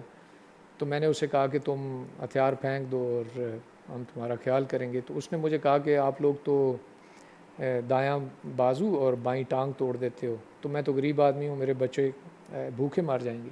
سو اس طرح کا ہے، اس طرح کی صورتحال تھی. کیونکہ جو میں سمجھتا ہوں کہ جو ہوسٹائل ایجنسیز ہیں ان کے پاس وسائل بھی ہیں، ان کا ذرائع ابلاغ پہ بہت اثر و رسوخ ہے. تو ہم جو ہے اس میں میرا خیال بہت پیچھے رہ گئے ہیں، اور ہمارے خلاف جو کچھ ہے یا جس طرح ہے تو اس کا اثر اب نظر آ رہا ہے. لیکن بریگیڈیئر صاحب، آپ نے اپنی کتاب میں بھی یہ بار بار لکھا کہ یہ بیرونی سازشیں ہیں اور دشمن ہوسٹائل ایجنسیوں کی کارروائیاں ہیں، اور انہوں نے ایک مائنڈ میک اپ کیا، اور پھر یہ کہ لیکن آپ یہ نہیں دیکھتے کہ گو کہ آپ نے تھوڑا دبے لفظوں میں لکھا کہ ہمارے ملک میں جو ہمارے ملک کی مجموعی عمر ہے اس میں زیادہ عرصہ جو اقتدار ہے وہ فوج کے پاس رہا. تو کیا فوج وہ رسپانسبل نہیں ہے کہ لوگوں میں جب آپ ایک تقسیم پیدا کر دیتے ہیں کہ فوج ایک گیٹڈ کمیونٹی میں ریٹائرمنٹ کے بعد بھی ان کے لوگ رہتے ہیں، عام لوگوں میں نہیں رہتے، عمومی جو میں بات کر رہا ہوں، اور دوسری طرف یہ ہے کہ جب اقتدار میں ہوتے ہیں تو ہر جگہوں پہ اپنے بندے گھسیڑے ہوتے ہیں، سویلین یہ سمجھتے ہیں ان کے لیے سپیس کم ہو گئی ہے. تو یعنی دوسرا یہ کہ یہ اپنی کالونیاں بناتے ہیں، زمینوں پہ ہر جگہ پہ اپنا وہ کرتے ہیں، تو وہ اس سے نفرت پیدا ہونا ایک نیچرل فینومینا نہیں ہے؟ ہاں بات تو یعنی فوج کی جو خامیاں ہیں جی ان پہ بھی تو ایک نظر ہونی چاہیے یا ان کا احتساب ہونا چاہیے. ہم دیکھیں، ہم ایک قوم ہیں، ہمیں ایک دوسرے کے اوپر تنقید کرنے کا حق ہونا چاہیے، اور اگر تعمیری ہو تو اور بھی بہت اچھا ہے. آپ نے یہ دیکھا ہی ہوگا کہ اس کتاب میں کچھ کسی حد تک تعمیری تنقید بھی ہے، اور اس کو پھر بھی چھپنے کے لیے اجازت مل گئی. تو مقصد یہ تو نہیں ہے کہ کسی شخصیت کو یا کسی محکمے کو یا کسی ادارے کو اس کو ریڈیکیول کیا جائے یا ملائن کرنا یا ملائن کیا انڈرمائن جائے. کرنا. اب بات یہ ہے کہ وہ میں ذمہ دار ہوں یا آپ ذمہ دار ہیں یا ہمارا کوئی اور بھائی ذمہ دار ہے، ایک چیز جو ہے ہمارے گلے پڑ گئی ہے. اب میرا خیال یہ ہے کہ میں یہاں پھر دوبارہ چین کی ایک مثال کوٹ کروں گا. میرا خیال ہے اس سے کچھ ہمیں سیکھ لینا چاہیے کہ جب چائنا میں جب جمہوریت پسند اور کمیونسٹ پارٹی جب ان کی جنگ آپس میں چل رہی تھی تو کئی ملین لوگوں کے مارے جانے کا ثبوت دیتے ہیں. اس دوران جاپان نے چین پہ حملہ کر دیا، اور اس کی بھی اپنی ایک تاریخ ہے. آپ چین کے بڑے شہروں میں جہاں پہ جن علاقوں پہ جاپان نے حملہ کیا اور جن پہ قبضہ کیا، ان سارے شہروں میں جاپان کے اس وقت کے علیحدہ سے میوزیم بنے ہوئے ہیں، جن میں دو چیزیں بہت نمایاں دکھائی انہوں نے. ایک کہ جاپان نے کیا ظلم ڈھائے، اور دوسرا چینی قوم نے کس طرح اس کا مقابلہ کیا. یہ دو چیزیں وہ اپنی نئی نسل کو یہ بڑا، اور وہاں پہ آپ جاؤ تو آپ کو اسکولوں کے بچے بہت نظر آتے ہیں. تو جب جاپان نے حملہ کیا تو وہ دونوں پارٹیاں جو میں یہ پہلے بتا دوں کئی ملین لوگ مارے گئے، ان دونوں نے یہ فیصلہ کیا کہ جی کچھ عرصے کے لیے اپنی جنگ روکیں اور اس کا مقابلہ کریں، پہلے باہر والے دشمن سے پہلے باہر والے کا مقابلہ کر لیں پھر آپس میں کر لیں گے۔ اور وہ اسی طرح ہوا، جب جاپان کو شکست ہوگی انہوں نے پھر کہا جی اب ہم اپنا مسئلہ حل کر لیتے ہیں، اور پھر آخر کار جو ہے وہ جمہوریت پسند تائیوان بھاگ گئے اور یہ رہ گئے۔ سو ہمیں اب ہماری جو ہے بقا جو ہے وہ اس کا سوال ہے کہ یہ جو بھی چاہے اس کی وجہ کوئی بھی ہے، چاہے وہ بیرونی ہے چاہے وہ اندرونی ہے، ایک مسئلہ پڑ گیا ہے جو ہماری بقا کو کوشچن کر رہے ہیں۔ تو کیا یہ صحیح وقت ہے کہ یہ طے کیا جائے کہ غلطی کس کی ہے، یا پہلے اس کا مسئلہ حل کر لیا جائے، یا پہلے اس سے نبٹ لیا جائے؟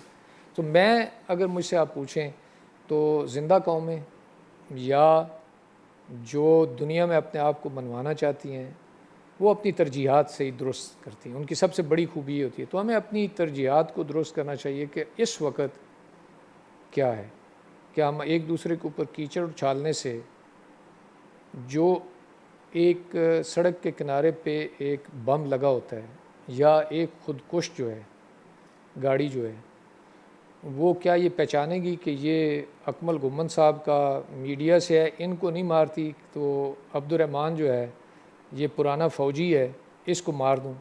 ہم سب نشانہ بنیں گے، ٹھیک ہے، اور ہم نے یہ دیکھا ہے نشانہ بنتے ہوئے، ٹھیک ہے۔ ایک ہی جگہ پہ وردی والوں کی، اپنے بھائیوں کی، ڈاکٹروں کی، نرسوں کی، استادوں کی لاشیں ہم نے اٹھائی ہیں۔ تو ہمیں اب میرا خیال ہے سمجھ جانا چاہیے کہ پہلی ترجیح کیا ہونی چاہیے، اس کے بعد بیٹھ کے اپنا مسئلہ حل کر لیں۔ نہیں، مسئلہ ہمارا کوئی نہیں ہے، مسئلہ ہمارا کوئی نہیں ہے۔ میں یہ این ڈی یو میں بھی میں نے ایک بات کی، میں نے کہا کہ جب فوجی گاڑیاں آتی تھیں ہم اسکول میں پڑھتے تھے تو ایسے سڑک کے کنارے کھڑے ہو کے، کچی سڑکیں یا وہ رستے تھے، تو کہا فوجی جی سلام۔ تو ایک یعنی ہم پہ بھی ایک دور تھا کہ جی شہید ہونا ہے ملک کے لیے اور فوج میں جانا ہے۔ تو میں نے یہ سوال کیا وہاں، یعنی جنرل سعید بیٹھے ہوئے تھے وہاں، جو این ڈی یو کے پرنسپل اور بعد میں چیف آف جنرل سٹاف رہے، جنرل احسان الحق تھے اور کئی جنرل تھے، صافی بھی تھے۔ تو میں نے کہا کہ آپ یہ دیکھیں کہ آپ مری سے لے کے سوات، آپ نلتر، لاہور، کراچی جہاں بھی جائیں تو جو سب سے اچھا ایریا ہوگا وہ فوج کے پاس ہوگا یا اس کو ویل پلانڈ۔ تو فوجی یہ کہتے ہیں جی کہ چونکہ فوج ایک ڈسپلنڈ ادارہ ہے جو ہے بھی، تو وہ اپنی چیزوں کو کم وسائل میں بہتر کر لیتے ہیں۔ تو میں نے کہا پھر وہاں سوال یہ پیدا ہوتا ہے کہ آپ جو ہمارے ملک کی مجموعی عمر ہے اس میں سب سے زیادہ عرصہ فوج کے پاس اقتدار رہا، ٹھیک ہے، تو آپ نے پورا ملک کیوں نہیں ٹھیک کر لیا؟ آپ ہمیں ڈیفنس اور کینٹ اور والی سہولیات دیں نا، تو ہم نے جمہوریت کو چاٹنا ہے؟ تو آپ پورے ملک کا نظام سنبھال لیں۔ تو جو آپ نے بھی اپنی کتاب میں ذکر کیا کہ یعنی آپ نے نام نہیں لیا لیکن مشرف کا آپ نے لکھا کہ جب فوج انڈلج ہوتی ہے پولیٹکس میں تو جو اس کا اصل کام پروفیشنلزم ہے وہ متاثر ہوتا ہے۔ تو جنرل کیانی کے آنے سے دوبارہ فوج میں ایک پروفیشنلزم آیا، اور جس سے شاید آپ اس قابل بھی ہوئے۔ آپ نے بار بار جنرل کیانی کی بڑی تعریف کی ہے، جو کہ یعنی یہ تھوڑا سا رواج کے مطابق نہیں ہے، چونکہ جو موجودہ قیادت ہوتی ہے اس کی زیادہ تعریف کی جاتی ہے، لیکن ظاہر ہے آپ نے اپنے لیڈر کی تعریف کی۔ تو آپ کے لیے جنگ جیتنا بھی تبھی ممکن ہوا جب آپ کا لیڈر بالکل اس کا ویژن کلیئر تھا۔ تو میں یہ کہنا یہ چاہ رہا ہوں کہ اگر ہمارا ادارہ یہ گو کہ فوج کو بڑے ملٹیپل چیلنجز ہیں، اور اگر یہ کھڑی نہ ہو تو شاید ملک کا ایک رہنا مشکل ہو، لیکن یہ زوم کسی طرح اگر نکل جائے کہ بھئی صرف ہم نہیں ہیں، یہ ایک ٹیم ورک ہے، سب مل کے چلیں گے تو ملک کو بچایا جا سکتا ہے۔ تو آپ یہ نہیں سمجھتے کہ اس کی بہت زیادہ ضرورت ہے؟ میں نے جو ایک تو کتاب کا میرا جو تھیم ہے وہ پرائمریلی ایک خاص مضمون پہ ہے۔ دوسرا میں یہ سمجھتا ہوں کہ فوج کا جو پیشہ ہے اس میں 24 گھنٹے کم ہے اس کی تیاری کے لیے۔ آپ کو 24 گھنٹے میں 25واں گھنٹہ بھی نکالیں تو کم ہے. اس کی وجہ یہ ہے کہ اس میں جو تربیت ہوتی ہے وہ یا جان دینے کی ہے یا جان لینے کی ہے. سو اس میں غلطی کا امکان کم ہے. اگر آپ غلطی کریں گے تو جان جائے گی. سو اگر میں 24 گھنٹے جو ہے وہ اپنے کام پہ نہیں لگاتا تو اس کا سب سے زیادہ نقصان مجھے ہوگا. سو میرے پاس تو بالکل وقت نہیں ہے کہ میں کسی اور. لیکن اب جو دشمن ہے یا جو خطرہ ہے وہ اتنا زیادہ سمجھیں کہ ہوسٹائل ہے. اسٹائل بھی اتنا پھیل چکا ہے کہ اب آپ دیکھیں تو کسی وقت آپ لفظ سنیں گے کہ اکنامک ٹیررزم ہے, یہ پولیٹیکل ہے, یہ اس طرح کی چیزیں. تو ایک آپ سمجھیں کہ میدان جنگ جو ہے وہ بہت پھیل گیا ہے اور ہر فیلڈ ہی میدان جنگ ہے. اچھا برگیڈ صاحب یہ ذرا بتائیے گا کہ سوات کی جنگ میں جو دراصل طالبان کے خلاف تھی, تو آپ یہ سمجھتے ہیں کہ طالبان جو تھے وہ کوئی کسی غیر ملکی پراکسی تھے؟ دیکھیں کوئی بھی جو اس طرح کا گروہ ہوتا ہے وہ بہت لمبا عرصہ, اگر اس کو کوئی بیرونی مدد نہ ملے تو وہ بہت لمبا عرصہ سروائیو نہیں کر سکتا. یہ ہو ہی نہیں سکتا. اور جس طرح کی ہم نے سفسٹیکیشن دیکھی ہتھیاروں کی, ان کی کمیونیکیشن کے جتنے وسائل تھے یا تربیت تھی, ٹھیک ہے, یا جس طرح ان کو ہمارے بارے میں اکثر علم ہو جاتا تھا یا اس سے یہ نتیجہ بھی اخذ ہوتا ہے. لیکن یہ تو لٹریچر دیکھیں, ساری دنیا میں جو لٹریچر ہے وہ یہ کہتا ہے کہ انسرجنسی جو ہے وہ کسی صورت, بہت کم دنیا میں ایسی انڈیجنس انسرجنسیز جو ہیں وہ کامیاب ہوئی ہیں. انسرجنسی یا کوئی اس طرح کا جو کوئی کرو ہوتا ہے اس کو جب تک foreign funding, foreign support, foreign sanctuaries, foreign training areas نہیں ملتے تو بدقسمتی سے اس وقت افغانستان میں آپ دیکھیں نا, آپ ہمارے ہمسائے کے کتنے کونسلیٹ تھے, کیا ان ساری جگہوں پہ کیا وہ انویسٹمنٹ کر رہے تھے؟ ہر شہر میں کونسلیٹ تھا. پھر ساری دنیا کو اب پتہ ہے کہ وہاں پہ کتنے تربیتی کیمپ تھے اور کس طرح کے. تو اس میں تو کوئی شک نہیں ہونا چاہیے. لیکن جو جنرل ضیاء کے زمانے میں خاص طور پہ ایک خاص مائنڈ سیٹ تیار کیا گیا اور جہاد کی طرف جو رشیا کے خلاف تھا, پھر اس کو یہ کہا گیا کہ جی بعد میں یہ کشمیر میں جو ہے ہم کشمیر بھی اس طرح حاصل کر لیں گے, وہ الٹیمیٹلی پاکستان کو نہیں بھگتنا پڑا پچھلی 2 دہائیوں میں. اب پتہ نہیں وہ کس نے یہ کہا تھا یا ہمیں یہ بتایا گیا کہ کسی نے کہا تھا, ٹھیک ہے, یا کیونکہ ہائنڈ سائٹ میں تو سارے ہی لوگ سمجھدار ہوتے ہیں. اس وقت کیا پالیسی, میں اس کو زیادہ اس کے اوپر میں نے دیکھا نہیں ہے. میں تو یعنی آپ کا جو اپنا ایکسپیرینس ہے آپ ہوتے. اچھا یہ ذرا بتائیے گا کہ جو آپ کو اس سوات کی لڑائی میں آپ لیڈ کر رہے تھے اس جنگ کو, جو سب سے زیادہ جو چیلنج آیا آپ کو وہ کیا تھا؟ نہیں میں مجھے یہاں بتانا ہوگا, میں لیڈ نہیں کر رہا تھا. ہم شانگلہ کی طرف سے جو یونٹ نیچے وادی میں اتری تھی اس کا میں انچارج تھا. تو وہ ایک بریگیڈ کا حصہ تھی اور اس میں ایک بریگیڈ کمانڈر تھے, بریگیڈیئر تھے جو اس کو لیڈ کر رہے تھے.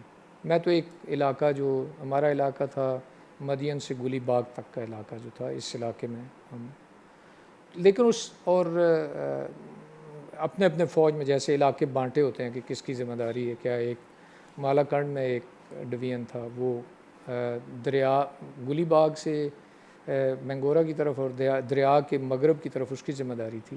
تو ہمارا جو تھا, ہم جو ہے وہ گلی باغ سے اوپر کالام تک ہمارا علاقہ تھا جس میں مختلف یونٹیں تھیں. تو آپ سب سے بڑا دیکھیں وہاں پہ سب سے بڑا جو مسئلہ تھا, ایک تو یہ کہ جو علاقہ ہے آپ نے دیکھا ہوگا کہ اب تو مینگورہ سے لے کے مدین بحرین تک یہ ایک شہر ہے, اور وہ شہر جو پہاڑ پہ آباد ہے, اور وہ پہاڑ جس کے اوپر گھنے درخت ہیں اور جو نیچے زمین ہے اس میں ایسی گھنی فصلیں ہوتی ہیں کہ 5-6 گز سے دور دیکھا نہیں جا سکتا. سو اس میں جنگ لڑنا یہ صرف وہی سمجھ سکتا ہے جس نے ایک تو یہ ایک وہاں جنگ لڑی ہو یا جس کو جنگ کے بارے میں پتہ ہو. میرا اپنا ذاتی خیال ہے کہ یہ دنیا کی مشکل ترین جنگ تھی جس میں سارے مسائل کے باوجود پاکستان فوج کامیاب ہوئی اگر ہم اس کو اسی تک محدود رکھیں تو. اور اس سے سبق سیکھنے کی بڑی ضرورت ہے کہ مختلف مسائل کے باوجود وہ کون سے ایسے عوامل تھے جس میں بعض لوگ اس میں بہت کامیاب ہوئے. اچھا، کوئی ایسا پوائنٹ یا کوئی ایسا نقطہ یا کوئی ایسی بات جس کو آپ سمجھتے ہیں کہ یہ باعث بنا آپ کی موٹیویشن کا اور جنگ جیتنے کا باعث بنا؟ دیکھیں، ایک تو بات یہ ہے کہ ہم نے اپنے ملک کے دفاع کا حلف لیا ہوتا ہے اور اس میں یہ کوئی تفریق نہیں ہے کہ مد مقابل کون ہے. ٹھیک ہے. دوسری بات یہ ہے کہ جس طریقے سے ہمارے بہن بھائیوں کے اوپر جس طریقے کے ظلم ڈھائے جا رہے تھے وہ ہم اپنی آنکھوں سے دیکھے تو پھر کسی اور موٹیویشن کی تو کوئی ضرورت نہیں ہے. جس طریقے سے لوگوں کو ذبح کیا جاتا تھا اور جس طریقے سے تباہی تھی، مثلاً اسکولوں کو تباہ کرنا، پلوں کو تباہ کرنا. یہ جس سال میں ہم 2007 اکتوبر نومبر میں ہم جب گئے تو ادھر جو باغات تھے تو لوگوں کا وہاں پہ ظاہر ہے کمائی کا ایک بڑا ذریعہ تھا. ایک کمائی کا ذریعہ وہاں پہ سیاحت ہے اور دوسرا باغات تھے. تو پورے علاقے میں سے جو پھل کے گلے سڑے ہونے کی وہ بو آتی تھی. تو لوگ بھوکے مر رہے تھے اور جو بچ رہے تھے ان کے ساتھ. یہ مالم جبہ بھی آپ کے ایریے میں تھا؟ نہیں، مالم جبہ میرے ایریے میں نہیں تھا. ہم گلی باغ تک ہم محدود تھے. اس کے بعد دوسرا جو مالا کنڈ والی جو لوگ تھے ان کا وہ ذمہ تھا. اچھا برگیڈیئر صاحب، ایک اور میں آپ سے بات پوچھنا چاہوں گا کہ اس جنگ میں جو آپ نے عام پشتون یا وہاں کی جو مقامی آبادی ہے اس کا بھی بڑا تذکرہ کیا، اور فوجی جس طرح میں دیکھا کہ ایک بندے کی جو راجہ خان شاید اس کا نام تھا، اس کا ریٹائرمنٹ اگلے دن اس نے ریٹائرڈ ہونا تھا لیکن وہ ضد کر کے آخری رات کو بھی آپریشن میں گیا جس میں اس کی جان بھی جا سکتی تھی. لوگوں نے دیکھیں اپنے ہر لیول پہ لوگوں نے بہت قربانیاں دی. مجھے راجہ جو ہے وہ کبھی نہیں بھولے گا. میں نے راجہ کو اور ہم اچھا، آپ وہ راجہ کی بات کر رہے تھے.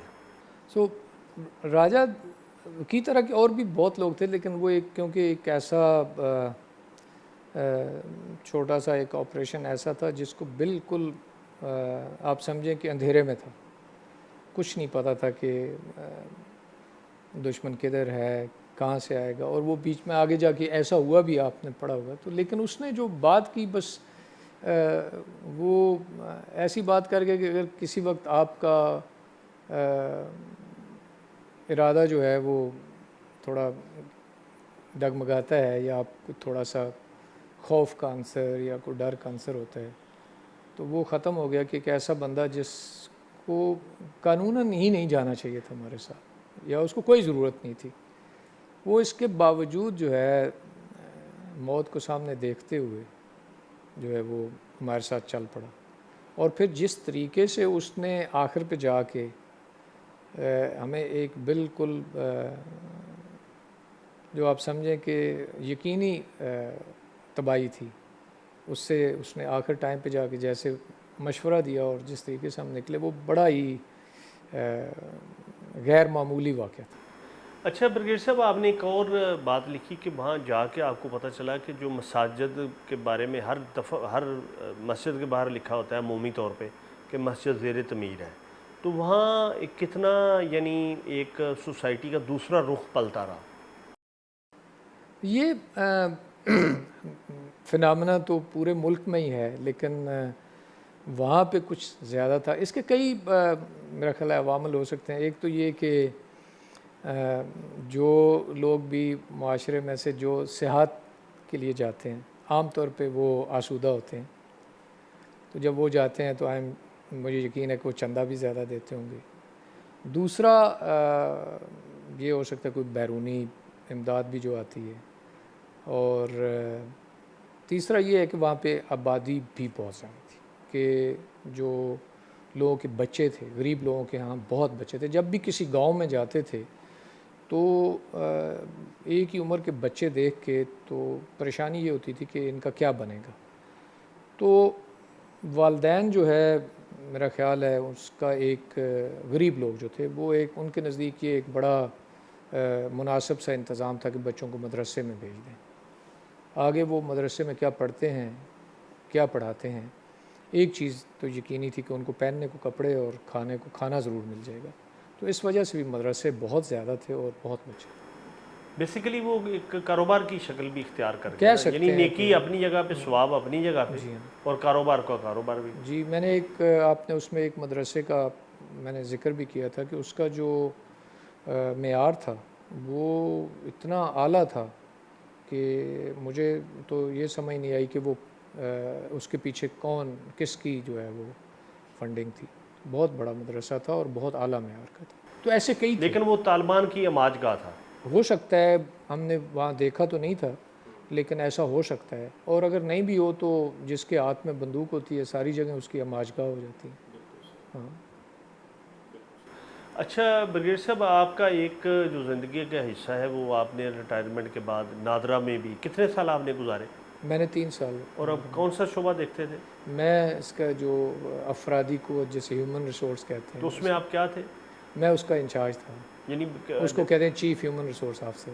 Chief human resource officer.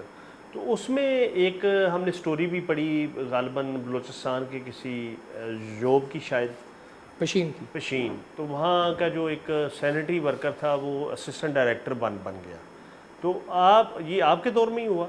یہ یعنی آپ تھوڑی سی یہ کہانی بیان کریں کہ آپ نے جب چارج لیا تو کیا صورتحال تھی, تو پھر آپ نے کیا اقدامات لیے اور کس طرح اس کو بہتر کیا؟ دیکھیں, نادرا پاکستان میں ایک کامیاب اداروں میں سے سمجھا جاتا ہے. اور دوسری طرف اب یہ دیکھیں کہ پاکستان میں بے روزگاری بہت زیادہ ہے. تو بہت ایسے لوگ جن کے پاس بڑی ڈگریاں بھی تھیں, جن میں گریجویشنز کی اور ماسٹر کی ڈگری تھی, وہ بھی اس میں کسی بھی لیول کی کوئی نوکری مل جاتی تھی تو اس میں لوگ بے روزگاری سے تنگ آ کے آئے. تو جب میں نے اس کا چارج سنبھالا تو میں نے ایک دفعہ ایک رپورٹ منگوائی کہ ہمارے پاس لوگوں کی تعلیم کیا ہے, کہ پورے نادرا کا تعلیم کا پروفائل منگوایا. تو میرے لیے بہت جو ہے وہ سرپرائز تھا ایک بہت بڑا کہ نائب قاصد, سینیٹری ورکر اور سیکیورٹی گارڈ اور ڈرائیور ایسے لوگ تھے جنہوں نے, نوجوان تھے لیکن جنہوں نے ماسٹرز کیا ہوا تھا, اور کئی ان میں سے ایسے بھی تھے جنہوں نے انفارمیشن ٹیکنالوجی میں ڈگری کی تھی. تو ہم اور ان میں سے بعض لوگ ایسے تھے جن کا نادرا میں 8 سے 10 سال کا تجربہ بھی ہو چکا تھا. تو ہم نے ایک جو ہے وہ پروگرام بنایا کہ ہم اپنے لوگوں کو موقع دیں کہ وہ اپنی تعلیمی قابلیت کے مطابق جو بھی کوئی آگے ہمارے ہاں ریکروٹمنٹ ہوتی ہے اس میں وہ ایک ایکسٹرنل کینڈیڈیٹ کے طور پہ اس میں اپیئر ہو جائیں. اور اس کا بڑا ایک شاندار نتیجہ نکلا, اور ہم نے کو 313 لوگ جو مختلف کام کرتے تھے, جس میں سینیٹری ورکر بھی تھے, نائب قاصد بھی تھے, تو ان کو ہم نے آفسر بنایا. اور یہ سب لوگوں کا اس میں حصہ تھا. سارے لوگوں نے اس کو اپروو کیا. میں تو تجویز کنندہ ہی تھا, ایک میں نے تجویز ہی دی تھی. اور اس کا جو سب سے بڑا جو ہمارے لیے جو اطمینان کی بات تھی کہ پشین میں تاج محمد جو ہے وہ سینیٹری ورکر تھا, اور پھر ایک دن ایسا آیا جب ہم نے اس کو پوری ٹریننگ کروا کے وہیں کا وہ انچارج لگ گیا. تو یہ ایک بڑی کامیابی کی ایک بہت بڑی داستان ہے. تو اس سے ہوا یہ کہ ہماری نادرا پوری میں ایک موو چل پڑی. لوگوں نے بہتر کام کرنا شروع کیا, اور انہیں نظر آنا شروع ہو گیا کہ جہاں پہ اگر محنت کریں گے، تعلیمی قابلیت بہتر ہوگی تو آپ کہیں بھی آگے جا سکتے ہیں، ضروری نہیں ہے کہ آپ اس وقت کیا کر رہے ہیں. سو یہ ایک بہت بڑی اچیومنٹ تھی اور بڑی سیٹسفیکشن تھی. بالکل صحیح. تو آپ کا نادرا کا 3 سال کا تجربہ کیسا رہا اور ابھی کیوں چھوڑا آپ نے؟ بہت اچھا رہا. اب بات یہ ہے کیونکہ ایک تو یہ ہے کہ میں چاہتا ہوں کہ میں کچھ اور لکھوں، میرا لکھتا ہوں تو مجھے اچھا لگتا ہے. دوسرا یہ ہے کہ میں نے کافی کام کیا اور اب کچھ اور کرنا چاہتا ہوں. لیکن نادرا میں نے دیکھا یہ کہ نادرا میں بہت گنجائش ہے. نادرا ایک تو یہ ہے کہ باقی اداروں کے لیے ایک مثال بن سکتا ہے. دوسرا نادرا کے اندر بہت گنجائش ہے کہ نادرا وہ کچھ کر سکتی ہے جس کے اوپر مستقبل کی حکومت جو ہے وہ اپنے قومی وسائل جو ہیں ان سے تقسیم کا صحیح فیصلہ کر سکتی ہے. اور جو میں کیونکہ صرف افرادی قوت کو دیکھتا تھا، اس لحاظ سے بھی یہ کہ کتنی بڑی فورس ہے، تقریباً 25,000 لوگ ہیں ابھی.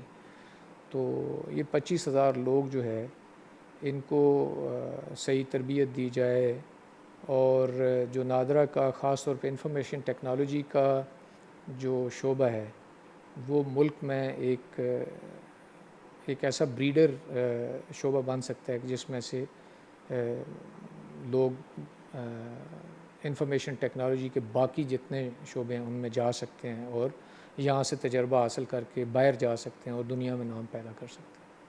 اچھا، کوئی آئندہ آپ کا جو کتاب آپ سوچ رہے ہیں، جو پلان کر رہے ہیں، وہ کیا ہے؟